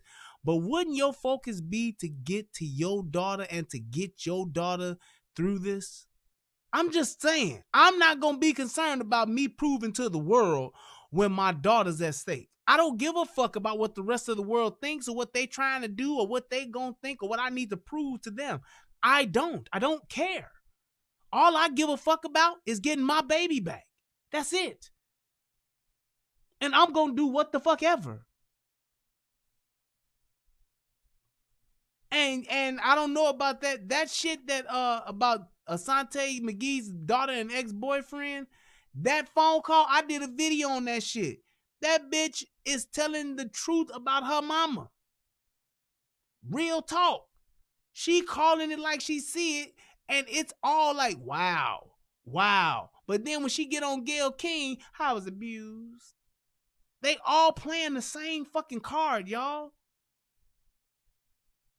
More or less is just so hurt that it's actually happening that she just beats herself up.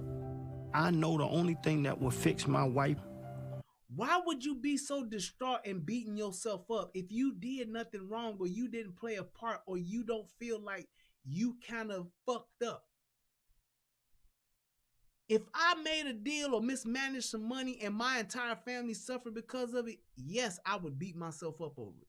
Yes, I would feel guilty. Yes, it would really take a toll on me if my family's suffering because of me making a bad deal. Yep.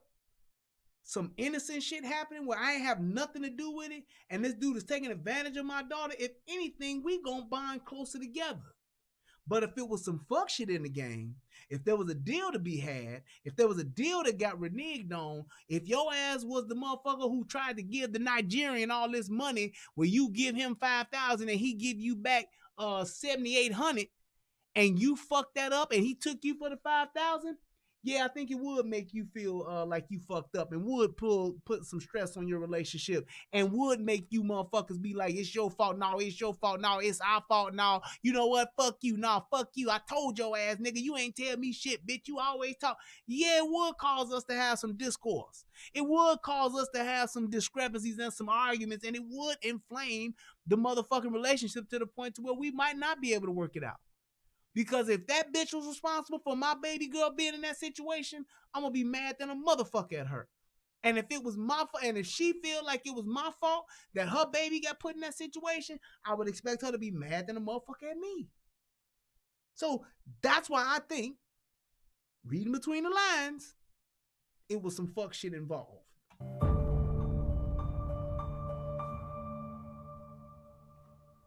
My son has suffered from my sister leaving to be with R. Kelly. All he knew was TT. That's all he knew. And for me, it's difficult because he just asks about her all the time. And he just always say, well, where's TT? Where's TT? When she's gonna come home? I can hide my pain, but his pain is like, it breaks my heart because it's like, we can't even pick up the phone and call her. It really hurts. TT, I miss you so much. TT, can you come back? I want you to come with me. Sometimes I still feel like I see her in our house or I hear her singing. Like sometimes I feel like she like died. Why does she have this big ugly ass wig on her head? And why is the camera steady just zooming in on just this part? And it ain't nothing but eyes, big cheeks, nose, and wig. Man, I would be mad than a motherfucker if these motherfuckers are filming. I'd be like, hey, look, that zoom in close shit on the one eye shit, man, don't y'all do that shit on my motherfucking segments. Fuck that. But I just miss being around her. She was so silly and bubbly and being a human beatbox that she was. You know, you don't get to see her. You don't get to talk to her. You don't get to interact with her or anything. She's gone. I disagree with you. I don't believe that there's a brainwashing that is taking place, but there's definitely some heavy manipulation that takes place. You have to realize that people get manipulated every day. Women are some of the most masterful manipulators on the face of the planet, if not the most masterful manipulators. But you can also be manipulated by resources. You can be manipulated if you don't have a house, and I do. You can be manipulated if you're hungry and I got food. You can be manipulated if I have water and you're thirsty. You can be manipulated if I have a Bentley and you walking. You can be manipulated. And that's just the extra parts of it. You get the fact that, hey, she's a young 17-year-old girl. R. Kelly's probably one of her idols. She likes the way he sings. She likes the music he's created. She's attracted to him physically. She wants to be with him. She gets the opportunity to meet him. She gets the opportunity to sing for him. She gets the opportunity to fly out and be with him. You couple that with his stardom, with his connections, with his VIP treatment, with all of his resources, his money, his fame. It's intoxicating. It's like being drunk with stardom. So yes, she's gonna be even more easily manipulated. Motherfucker, a nigga in the hood can manipulate a bitch also with some 24s and some Jordans. A bitch can manipulate a nigga if she put on the right pair of pants that make her ass look big. A bitch can manipulate a nigga if she promises to suck his dick. There's always a level of manipulation. It's just that when you get to have a heightened level of it, it is extremely overwhelming and intoxicating to a young girl who's very impressionable. And the only thing that can thwart that, yep, I used the word thwart, or fight that off, if you will, is a parent. The person who is supposed to have the most influence in their life. That's supposed to be the most influential person in your life as a young adult, teenager, your parents. Your friends are very influential, but your parents should be right up there. Just saying. And it's really hard, and she don't understand. Like, you just leave out of people's lives like as if you died. And for those of you who don't know, this big face bitch was supposed to be the one who was supposed to go and watch out for her to make sure don't shit happen to her. Clearly see that shit didn't work. Somebody threw a motherfucking donut or a pork chop sandwich in one direction, she went that way, and they took Azriel the other way. Me and my father's first step will be to get Azriel home, safe and sound. After that, we will get Azriel as much help as she possibly needs. I think there needs to be a lot of healing, but I'm sure we could get back to where we used to be. I want her to come home to the family that was there when she left. Because if the family is broken apart, she's gonna feel like she is to blame for all of that. I don't think my family is gonna heal. Come on, y'all. We at 239 likes. Let's get up to that 250 now. Let's do this.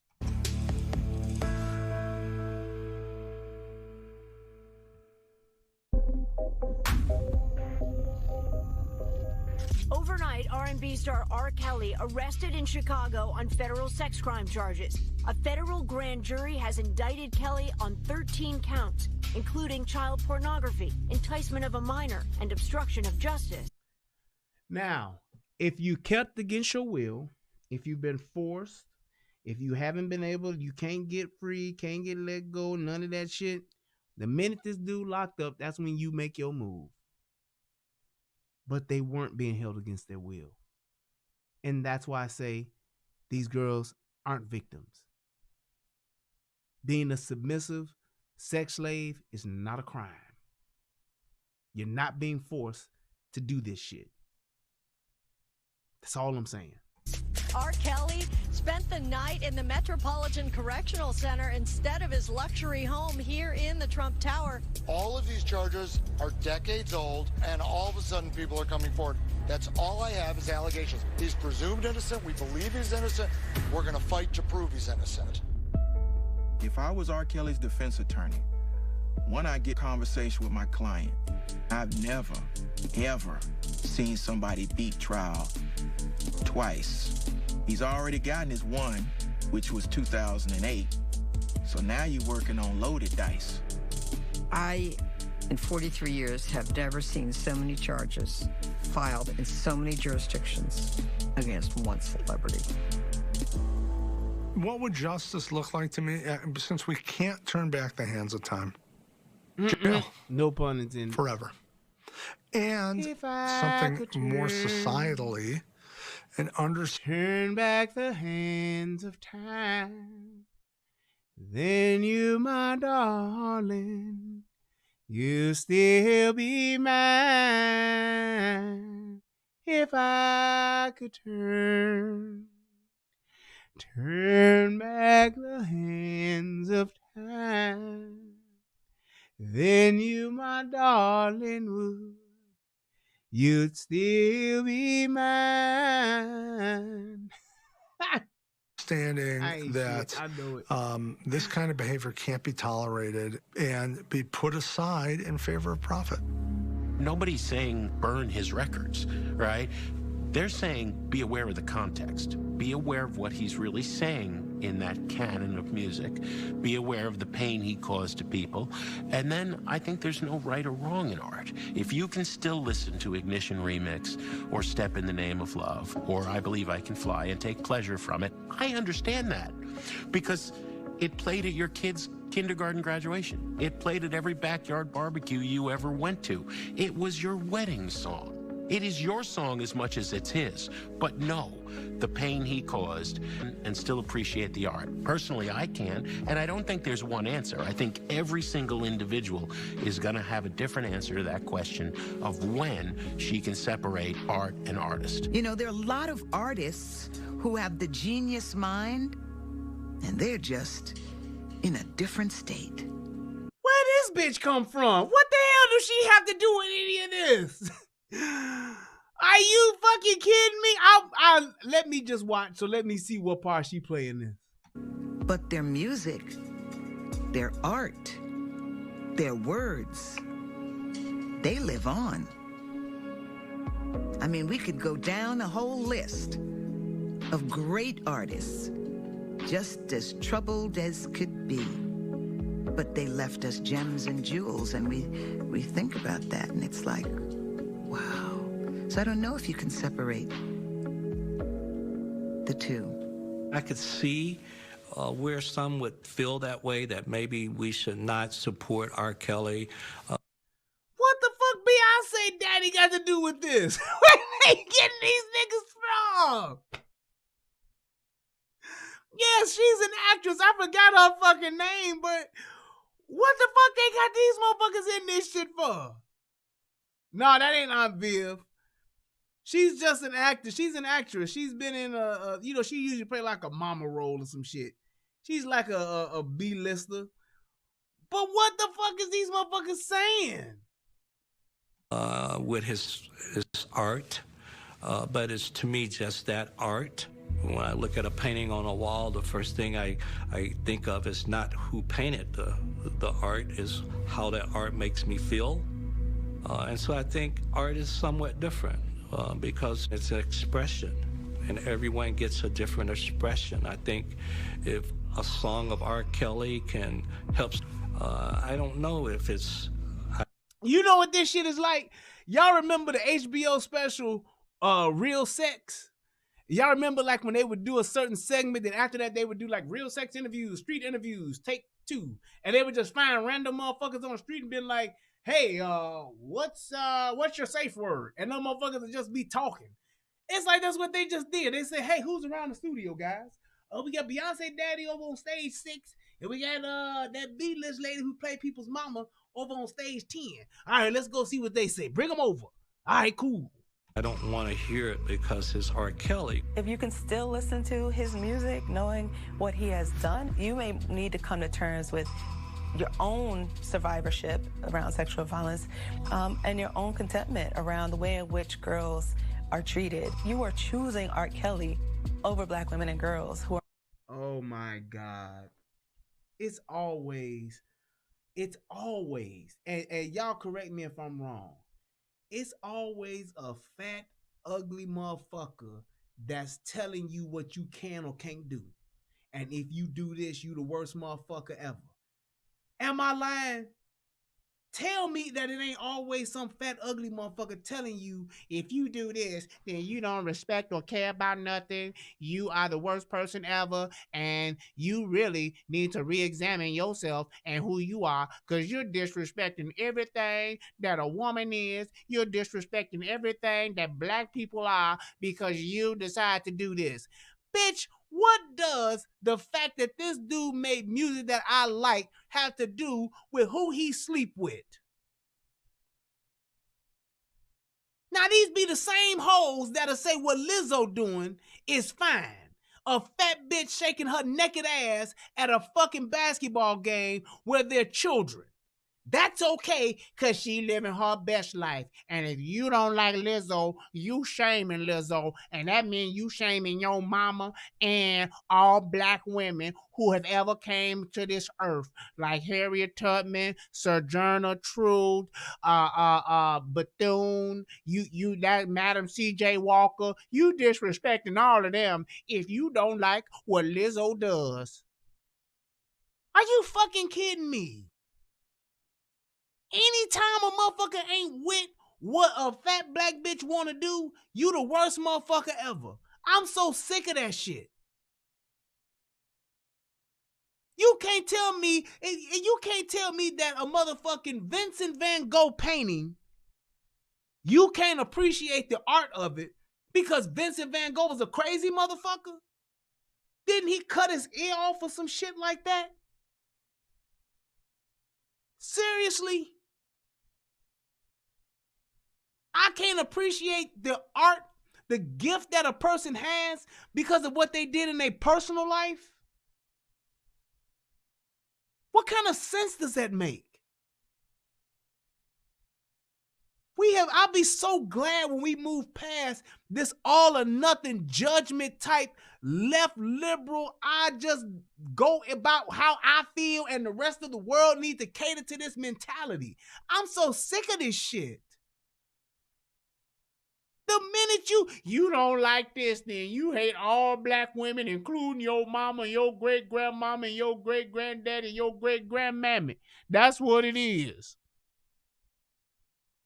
Come on, man. Jesus Christ. Or in your family, who you may have birthed, who have raised you. In my opinion, this music is violent. This music is triggering for so many. That's enough for me to know that this music isn't healthy or something that I should be listening to. Okay. So what about the music that Lizzo is making? Promiscuous? Talking about niggas want to see her cheeks? Isn't that degrading? Isn't that reducing her as a woman down to nothing but her body so she can be objectified? Isn't that making her just some sexual object? Isn't that sending the wrong message? How about the Trap Museum? A museum dedicated to the tools and the methods and the tools and the methodologies of drug selling. Isn't that damaging to the community?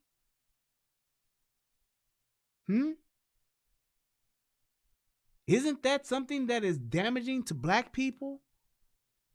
Trap music. Talking about dope. Selling dope. Moving dope. Smoking dope. Popping mollies. Sipping scissor. Isn't that sending the wrong message to black people? And if you're supporting that, wouldn't that be as though you're helping, aiding, and abetting the destruction of your own people? Cardi B willfully admitted to drugging men in order to steal from them. Wouldn't that be promoting a criminal lifestyle? Wouldn't that be something where if there was a dude who was drugging women and robbing them, that they would want him stopped and he should be off the streets? he should be destroyed as a man and shouldn't have a life at all? But she doesn't talk about that now, does she? While you're muting R. Kelly, are you know, same thing with Michael Jackson. Like, you know, I still hear Michael Jackson records. I still hear records that R. Kelly wrote for other artists on the radio. Are we going to mute Whitney Houston and the records that R. Kelly wrote for Whitney? Are we going to mute Whitney Houston? She was a dope fiend. You can't tell me that her reckless drug abuse isn't a damaging image. The point of the matter is, what she did, as far as how she abused and used drugs time and time again for decades, that doesn't affect what she did as an artist. It doesn't take away from her songs. It doesn't take away from her gift. Well, it does, but it doesn't. It does literally, but not figuratively. The whole body of work of a man or a woman and what they give to the world and what they create as art, it's just that. What they do in their personal lives, the mistakes that they make as human beings, I think they should fucking be allowed to do so. And whatever fucking consequences they have to suffer because of that, so be it. But it doesn't mean that the art that they've created and the things that they've left to the world should be destroyed. going to mute all of the other big artists? Faith Evans, you know, are we going to mute that? Are we going to mute Nivea? Are we going to mute, you know, the list goes on and on and on. Are we going to say to those artists, why don't you take the money that you made from that R. Kelly record and put that money to use? Donate it. Give it back to a family so that this doesn't happen again. Are we going to do that? Nope. Maybe we should. In handcuffs, I immediately hit it, which I was still about 20 minutes away, hit it to the trunk. So now I'm in panic, you know, as a parent gonna be, and now I'm running around trying to locate my daughter. But we have no reward right now because my daughter's still not with me. But the one piece I have in my heart, she not being abused, she not being manipulated anymore. See, all the stories get ready to come to light, and the truth gonna prevail everything. It feels like that's the first deep breath we were able to take in the past 4 years, and we don't need him getting out this time. We need him to sit. I hope he spends the rest of his life in jail, honestly. My feelings for Rob, I hate him to his guts.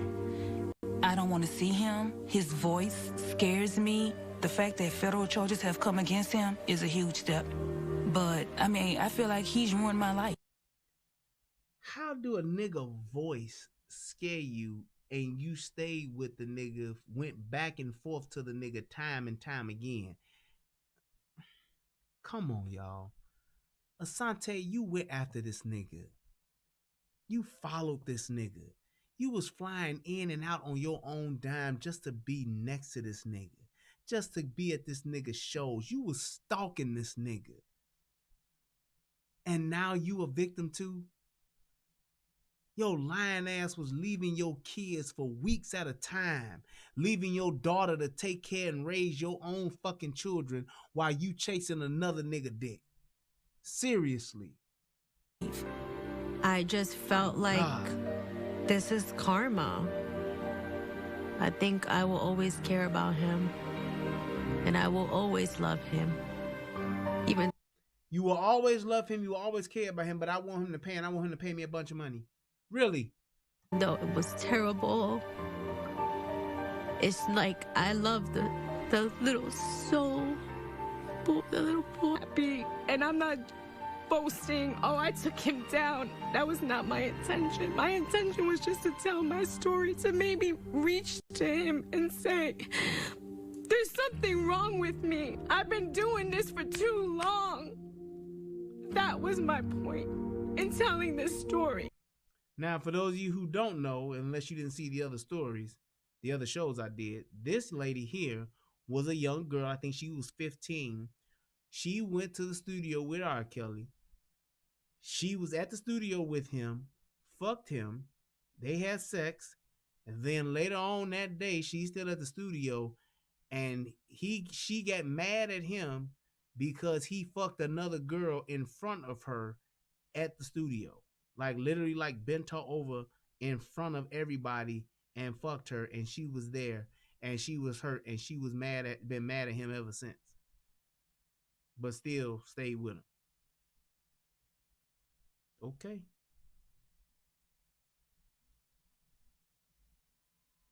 Okay. Alrighty. Also want to give a shout out to April Jones. She hit your boy off with $5. Also want to give a shout out to Ready Red. That's what's up. AKA In the No News. Red, my YouTube name will pay you to help me set up my channel. Oh man, I don't know shit about that. I be struggling.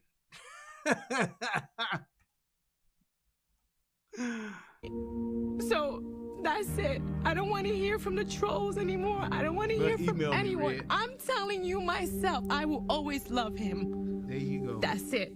The good part of him, the little boy that's wounded. Daniel E. Forrest to hit your boy with 444. Because I still have a little girl inside that's wounded, and he hurt me.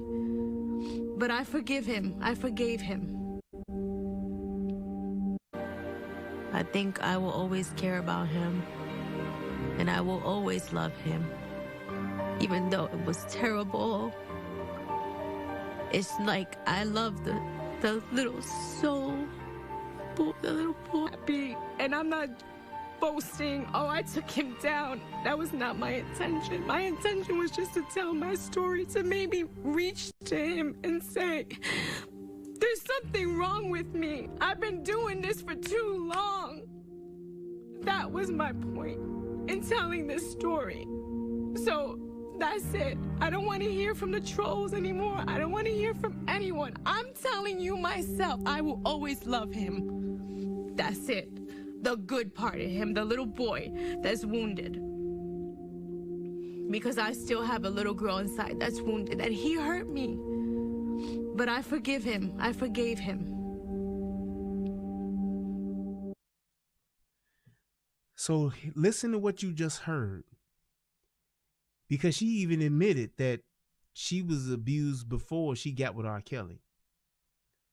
But what you're hearing is a damaged woman, a damaged young girl, a damaged teenager, a damaged adult, a damaged grown-ass woman who is literally putting her mental well-being, her life, her livelihood, tracing it all back to R. Kelly.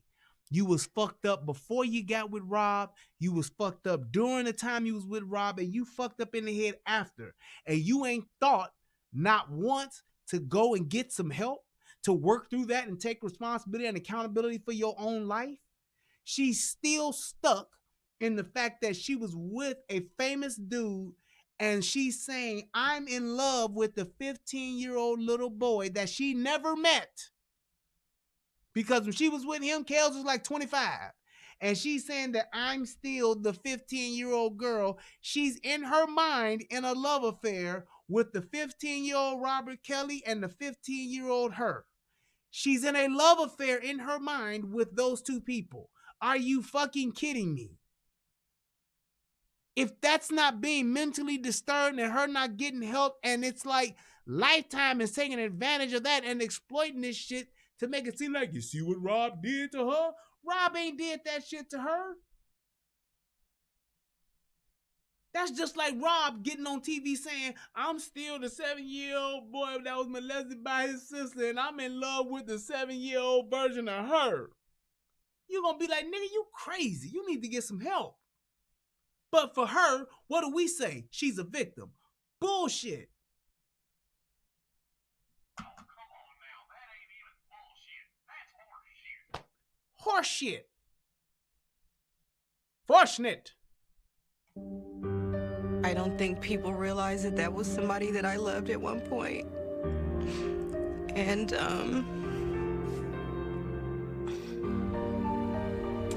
it wasn't a celebration, you know, to watch him lose everything. Yes. But I knew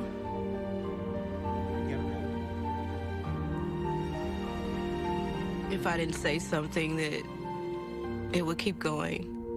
It's like this. Scorched earth. I can't have him. He don't want me no more. So I don't want nobody to have him. I want to burn it all down to the fucking ground. That's what all these hoes is doing. Because you was compensated financially, you was paid, and the nigga just didn't want to have nothing else to do with you. And you know what?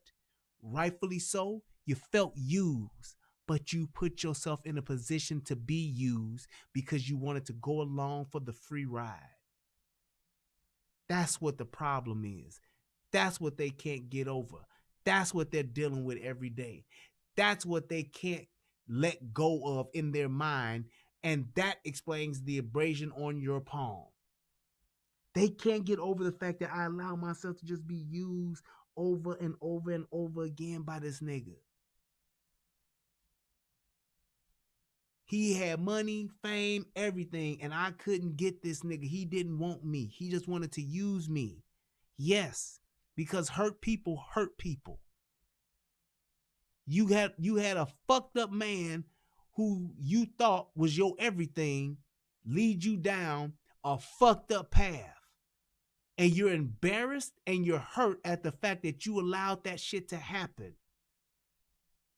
And as opposed to sucking it up and owning it, what you did, you want to tear them down and make them pay.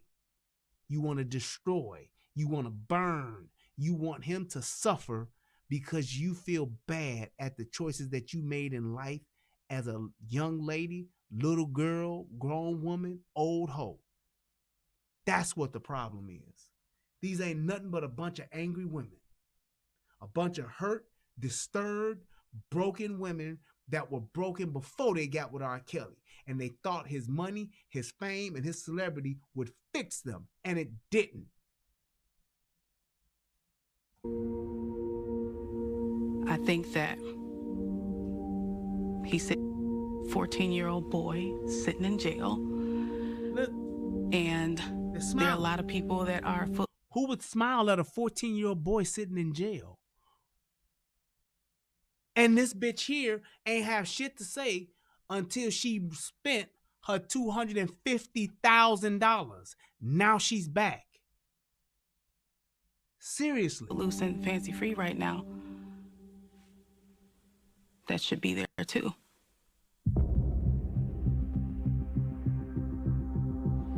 He's not only spitting in our faces, he's spitting in the whole America face. Like, look at me. I've been able to do this for the past 30 years, unchecked. Unchecked. Like, this is us, America. This is us letting this happen. So eventually we gotta wake up. We have to wake up. After the first, the second, the third, the fourth, the fifth, we could have said no more. But then there was the 6th, the 7th, the 8th. We could have stopped it then.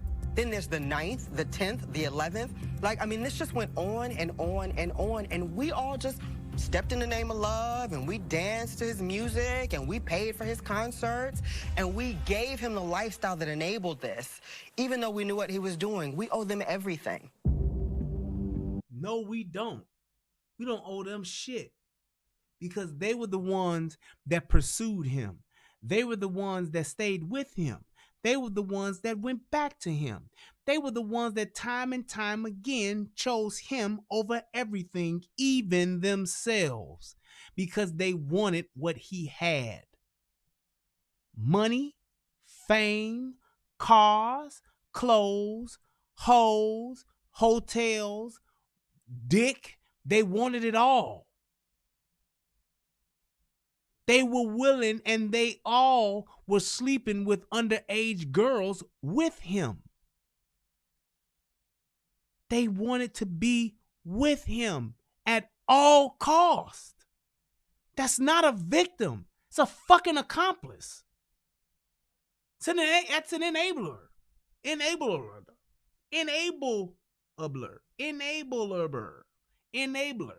There we go. I got it. We have to properly contextualize this moment. It is decades of internal conversations that have been happening in beauty shops and at kitchen tables and on couches between Black women, and someone like Tarana and so many light on that and ensuring that we don't get to just skip past this moment because it's uncomfortable. It took several exposés, well-written exposés by seasoned journalists. It took numerous articles, and it took an online... It's like this. There's no accountability or responsibility for any of these girls and any of these parents. And I don't know why. And you say give those girls a break. They was 12 to 17 years old. If one of those girls would have killed their own sibling or killed a friend, would they have went to jail? If one of those girls would have stolen something, would they have went to jail? If one of those girls would have hurt someone, would they have had to go to jail? Yes, whether it's juvenile detention or whether it's the big girl jail. Point is, they have to be held, they would be held responsible and accountable for their actions. Why aren't they being held responsible and accountable for their actions now? That's all I'm asking.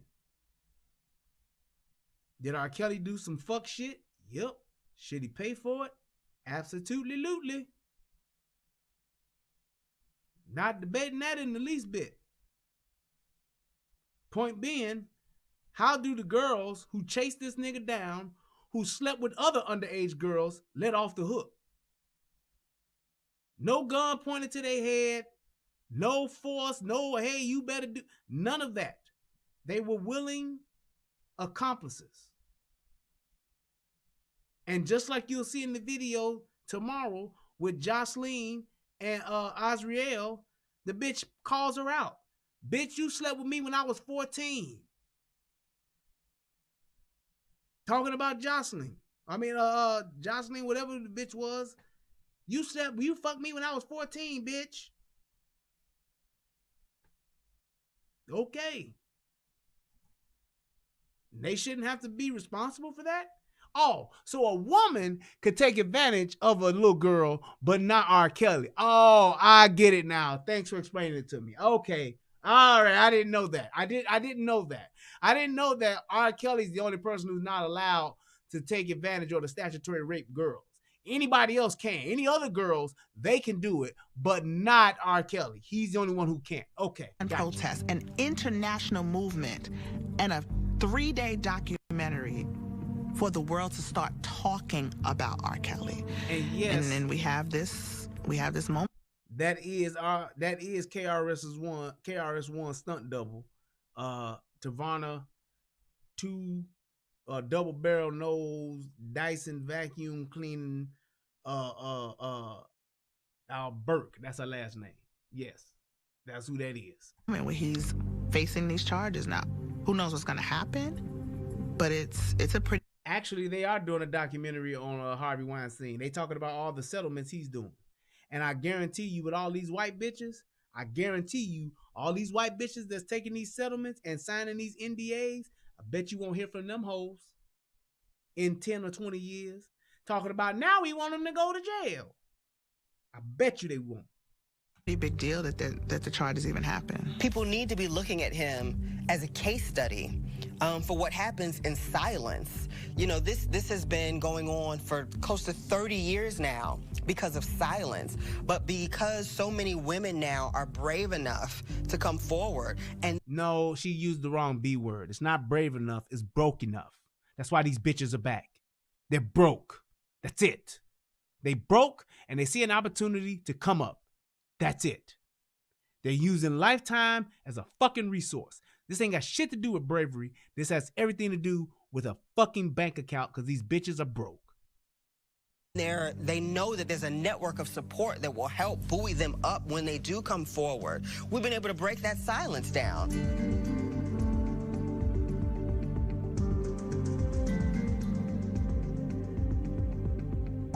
It doesn't matter that these women didn't speak up before. Look at all the reasons they... No, it actually does. Because the reason why they didn't speak up was because they wanted money.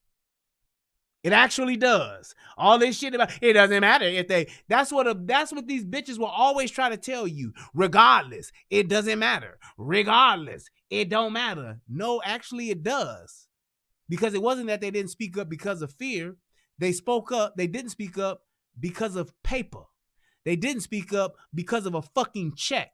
So any bitch that will just take money and shut the fuck up and let a so-called atrocity go unchecked, then you are ain't shit bitch. Because you allow other girls to become victims. Because you got a fucking check. Memoirs of broke bitches is what this shit is. And now that they're broke, they want to come back and they want to bitch and moan and complain. And because they can't get no more money from R. Kelly, then they're going to burn them to the ground so they can get some money from Lifetime. They want to burn them to the ground so they can get some more money from the sympathetic public who feel, yeah, y'all right. But ain't nobody checking this bitch say, well, damn, bitch, what you do with that $250? Why don't you get that shit back? What the fuck you spend the $250 on? Have not to. Look at all of the opportunities that we as a community, as a culture, as the state of Illinois, as consumers of music, had chance to have to deal with this person. This person needs help. He is a danger to people around him, and he's not going to stop this behavior, and so we're going to turn him off. U.S. Marshals let R. Kelly. And you know what the biggest problem with all this shit is? It's only black bitches that do this. It's only black women that's doing this. Because you don't hear no mute Elvis. You don't hear no mute Jerry Lee Lewis. You don't hear no mute Paul Walker. You don't hear it. You don't hear it. You don't hear no motherfucker saying mute Harvey Weinstein. Don't play no movies from the Weinstein Group or Miramar films. Miramax film. You don't hear that shit. Yeah, mute Johnny Cash. You don't hear the shit. It's only us that's doing it. Down from the government jet and took him across the tarmac to a waiting pickup truck. R. Kelly is charged with racketeering, allegedly using his bodyguard and others to recruit young girls for sex. Oh, I absolutely believe, Gail, that they getting pennies. They getting pennies. Pennies on the dollar. Pennies on the dollar. But you know why they're taking it? They're taking a hotel stay and $1,000. They're taking a hotel stay for a weekend and $5,000 in New York or wherever the fuck they filming this at, because they ain't got shit. When I say they broke, these hoes are broke. They ain't got nothing. Right. Queen, Rolling Stone, Aerosmith, Guns N' Roses, all these motherfuckers. Bruce Springsteen, they all doing it. Ain't nobody trying to mute them. Ain't no white women trying to mute all these people. What the black women doing? Let's mute every nigga that we done ever fucked or sucked, girl. Yeah. This is what they get mobsters and drug gangs on. He is the only person I'm aware of in the entire history of popular music charged with a federal criminal enterprise on RICO statutes the way they get the Gambinos and the Genoveses. Kelly is now part of that esteemed company. R. Kelly goes back in court. Kelly's facing both local and federal charges, including sexual assault, child pornography, and obstruction of justice. No one in pop music history has ever faced so many felony charges. I have it at 195 years if he's convicted of everything. After a century in jail, who's going to count anymore? He's never going to be free again. There's never been a case like this in the history of popular music, and that's really saying. Johnny Cash's first marriage was to a 17-year-old girl. Something. In addition to, of course, the survivors themselves that have come forward, there are still in this man's world. And even with him being incarcerated, and you'd think, okay, well, he's in jail awaiting trial. They can go home. Somebody can go get them. That's not what we've seen, even knowing the scrutiny that they would face. We see footage of them still connected to him and still allegedly supporting him and wanting to support him as he prepares for trial. We as a family eat and sleep this from December of 2016 until now. I think because we talk about it so much, it keeps us fighting for her. And me leaning on my wife and my wife leaning on me for an ear, back and forth, it helps until we get her home. This girl is grown than a motherfucker, y'all. Grown as shit. Like most people will be like, oh, why you ain't snatch it? Why you ain't? My daughter grown. She's still a grown woman. So to put myself through humiliation, making my daughter hate me more, trying to force her to leave instead of help her understand the truth. I think my daughter know every day that she wake up, her father's somewhere close. I'm quite sure she can feel my presence when I'm in Chicago and I'm watching her from afar. It's so much, and so many things is going on that, I mean, it's too much. It's almost too much for me to bear. And it's not me. You know, I'm not dealing with that. Matter of fact, my situation is nothing. I'll be out next year. What he's facing, he may never get out. I'm going to, you know, when I get out of here, I'm going to go to Kerry. I'm going to tell him, look, whether he's found guilty or whether he's found innocent, he going to still be our brother. Well, we going to stop loving him because of a verdict? No. I would definitely be there. My brother, Robert, I do love you. R. Kelly is symbolic of a much larger systemic problem. It's one thing when the celebrity is out here, or it's a Harvey Weinstein who you don't know, or you may be umpteen degrees of separation from. But when it starts to be the men that you know, the men that you've worked with, the men who are in your family, the men who are colleagues. No, I don't know what Bruce Kelly's in jail for. I'm sure it's some fuck shit, probably some drugs or some shit or some theft shit or something like that. You can Google that shit, though, I'm pretty sure.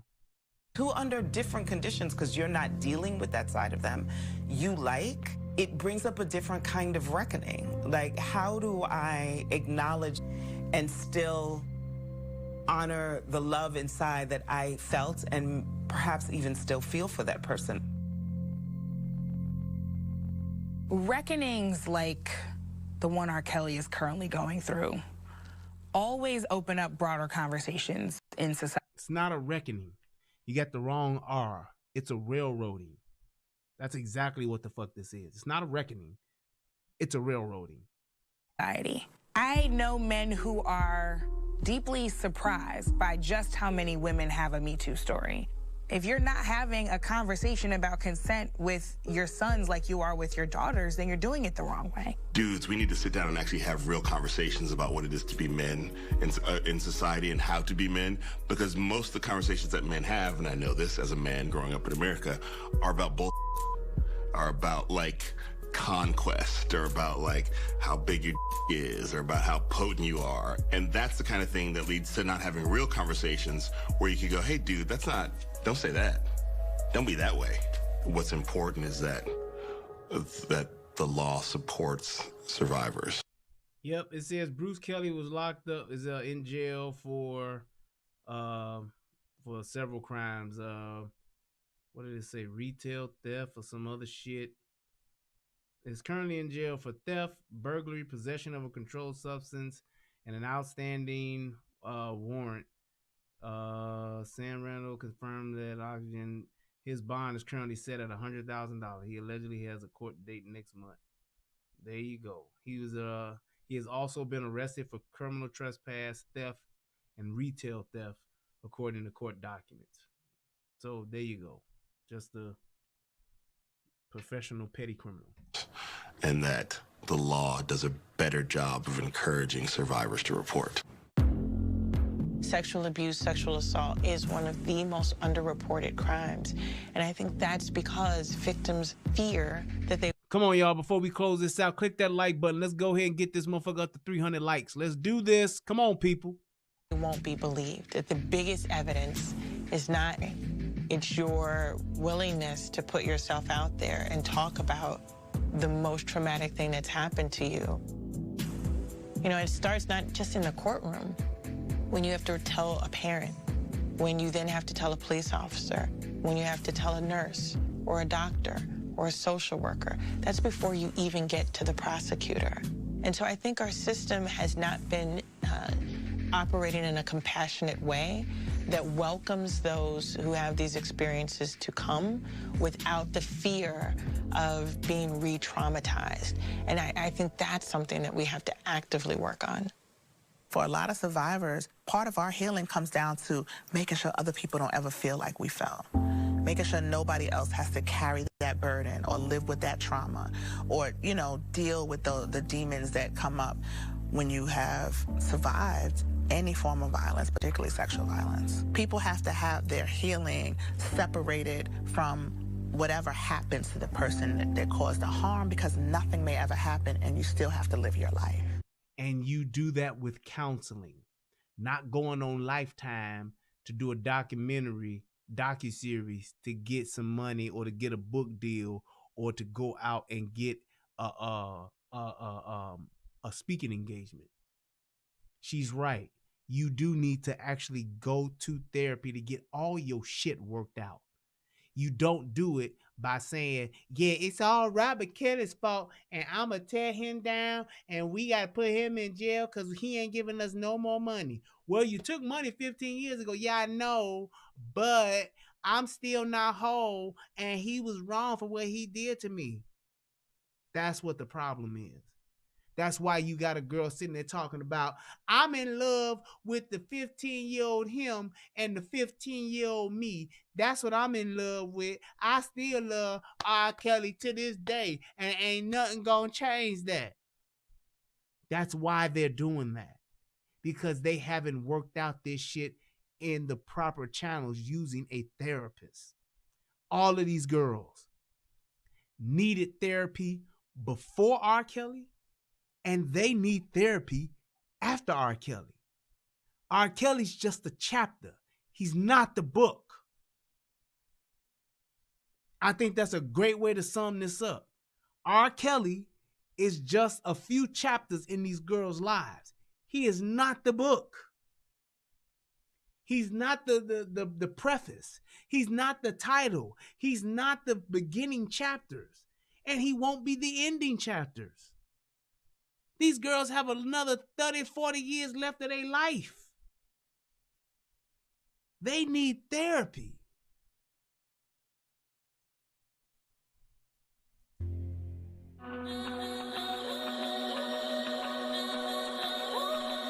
The goal is to help all victims, not just victims of Rob. For those victims close to you that's being abused, watching you victim shame us, that they're afraid to let. Here's the thing. Here's where they're getting it wrong. Yeah, you want to help other victims? You start by helping yourself. That's how you start. You don't go to Alcoholics Anonymous and become a sponsor. You go to Alcoholics Anonymous, you go through your steps, you go to some meetings, and then once you have gotten yourself to a point to where you are mentally healthy, where you are mentally stable, you've shown that you can be sober for a considerable amount of time, then you can take on and the responsibility of sponsoring somebody else. You don't walk into AA on the first day and say, yeah, I'm here to help myself and I'm going to help somebody else who need help. You don't do that. You have to get yourself centered and grounded first in a healthy space before you can help other people. And that's why these girls were sounding the way that they sounded. That's why they look the way that they look, because they haven't worked through their issues. They're just trying to get over certain shit so they can get some more money. And they're exploiting themselves the same way they exploited themselves to get with R. Kelly. They're exploiting themselves using R. Kelly to do this fucking show and this docuseries the same exact way. And until they get some help for themselves, until they fix themselves first, they ain't a goddamn bit of use to none of us. They ain't got shit to offer the world until they get themselves together. And that's what Lifetime is failing to tell them. That's what all of these fucking bullshit ass actors and fucking celebrities and all these fucking people at the network and all of these fucking so-called therapists and shit that are on there, they're failing to tell those girls that, those ladies that. You got shit you need to work out from before R. Kelly, during R. Kelly, and now after R. Kelly to become a whole human being to where you can live a full life, because all of y'all are emotionally unstable. Like that nigga said in Baby Boy, they some unstable creatures. And the only thing that can fix that for you, it ain't a check, it's therapy. Black folks, stop lashing out and going after the bag and start bettering yourself. Start focusing on you being the best you can be before you start blaming other people for your life circumstances. Fucked up shit happens to everybody. It doesn't mean that you set off a fucking nuke and destroy everything around you in hopes of it making you feel better. Sometimes you have to work on yourself and become the best version of yourself that you can possibly be before you can start a new life, before you can live a better life. So if you want to be the best, you want to live the best life you can live, start by being the best person you can be. And you can't do that by yourself. Especially when you had trauma at a young age, at middle age, teenage, adult age. Get yourself some help.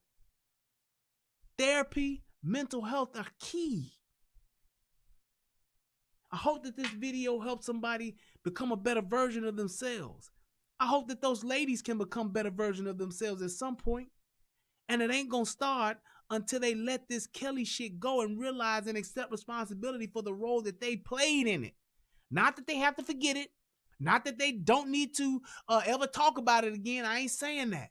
But you have to acknowledge your responsibility and hold yourself accountable for what you did and the part you played in it.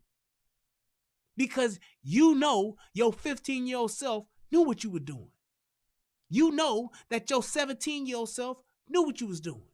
You know that your 20-year-old self knew what you was doing. You know what your 28-year-old self knew what you were doing. Take responsibility for it. Hold yourself accountable for it.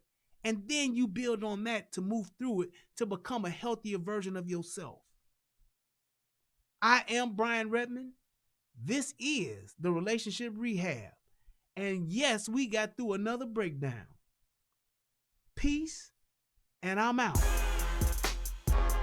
I want to say thank you to everybody that donated. If you still have a chance, click the like button, click the subscribe button. I hope we can get up to 300 likes. I'm going to refresh this motherfucker one more time and hope that we did. We got to 286 likes. God damn it, give me 14 more likes, people, right now. I just want to say thank you to everybody. I'm about to get out of here. Y'all have a great night. We stayed up late. It's Friday. We ain't got no job and ain't shit else to do. Everybody, please hit the like button, click the subscribe button, click the donate button. I appreciate it. Every dollar counts. And while you're at it, leave a comment. Let's have a conversation, because tomorrow I'm going over the comments and we're going to go over the Azriel and Jocelyn Brawl.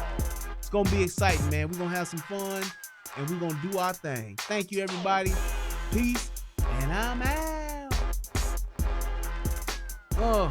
Here I is.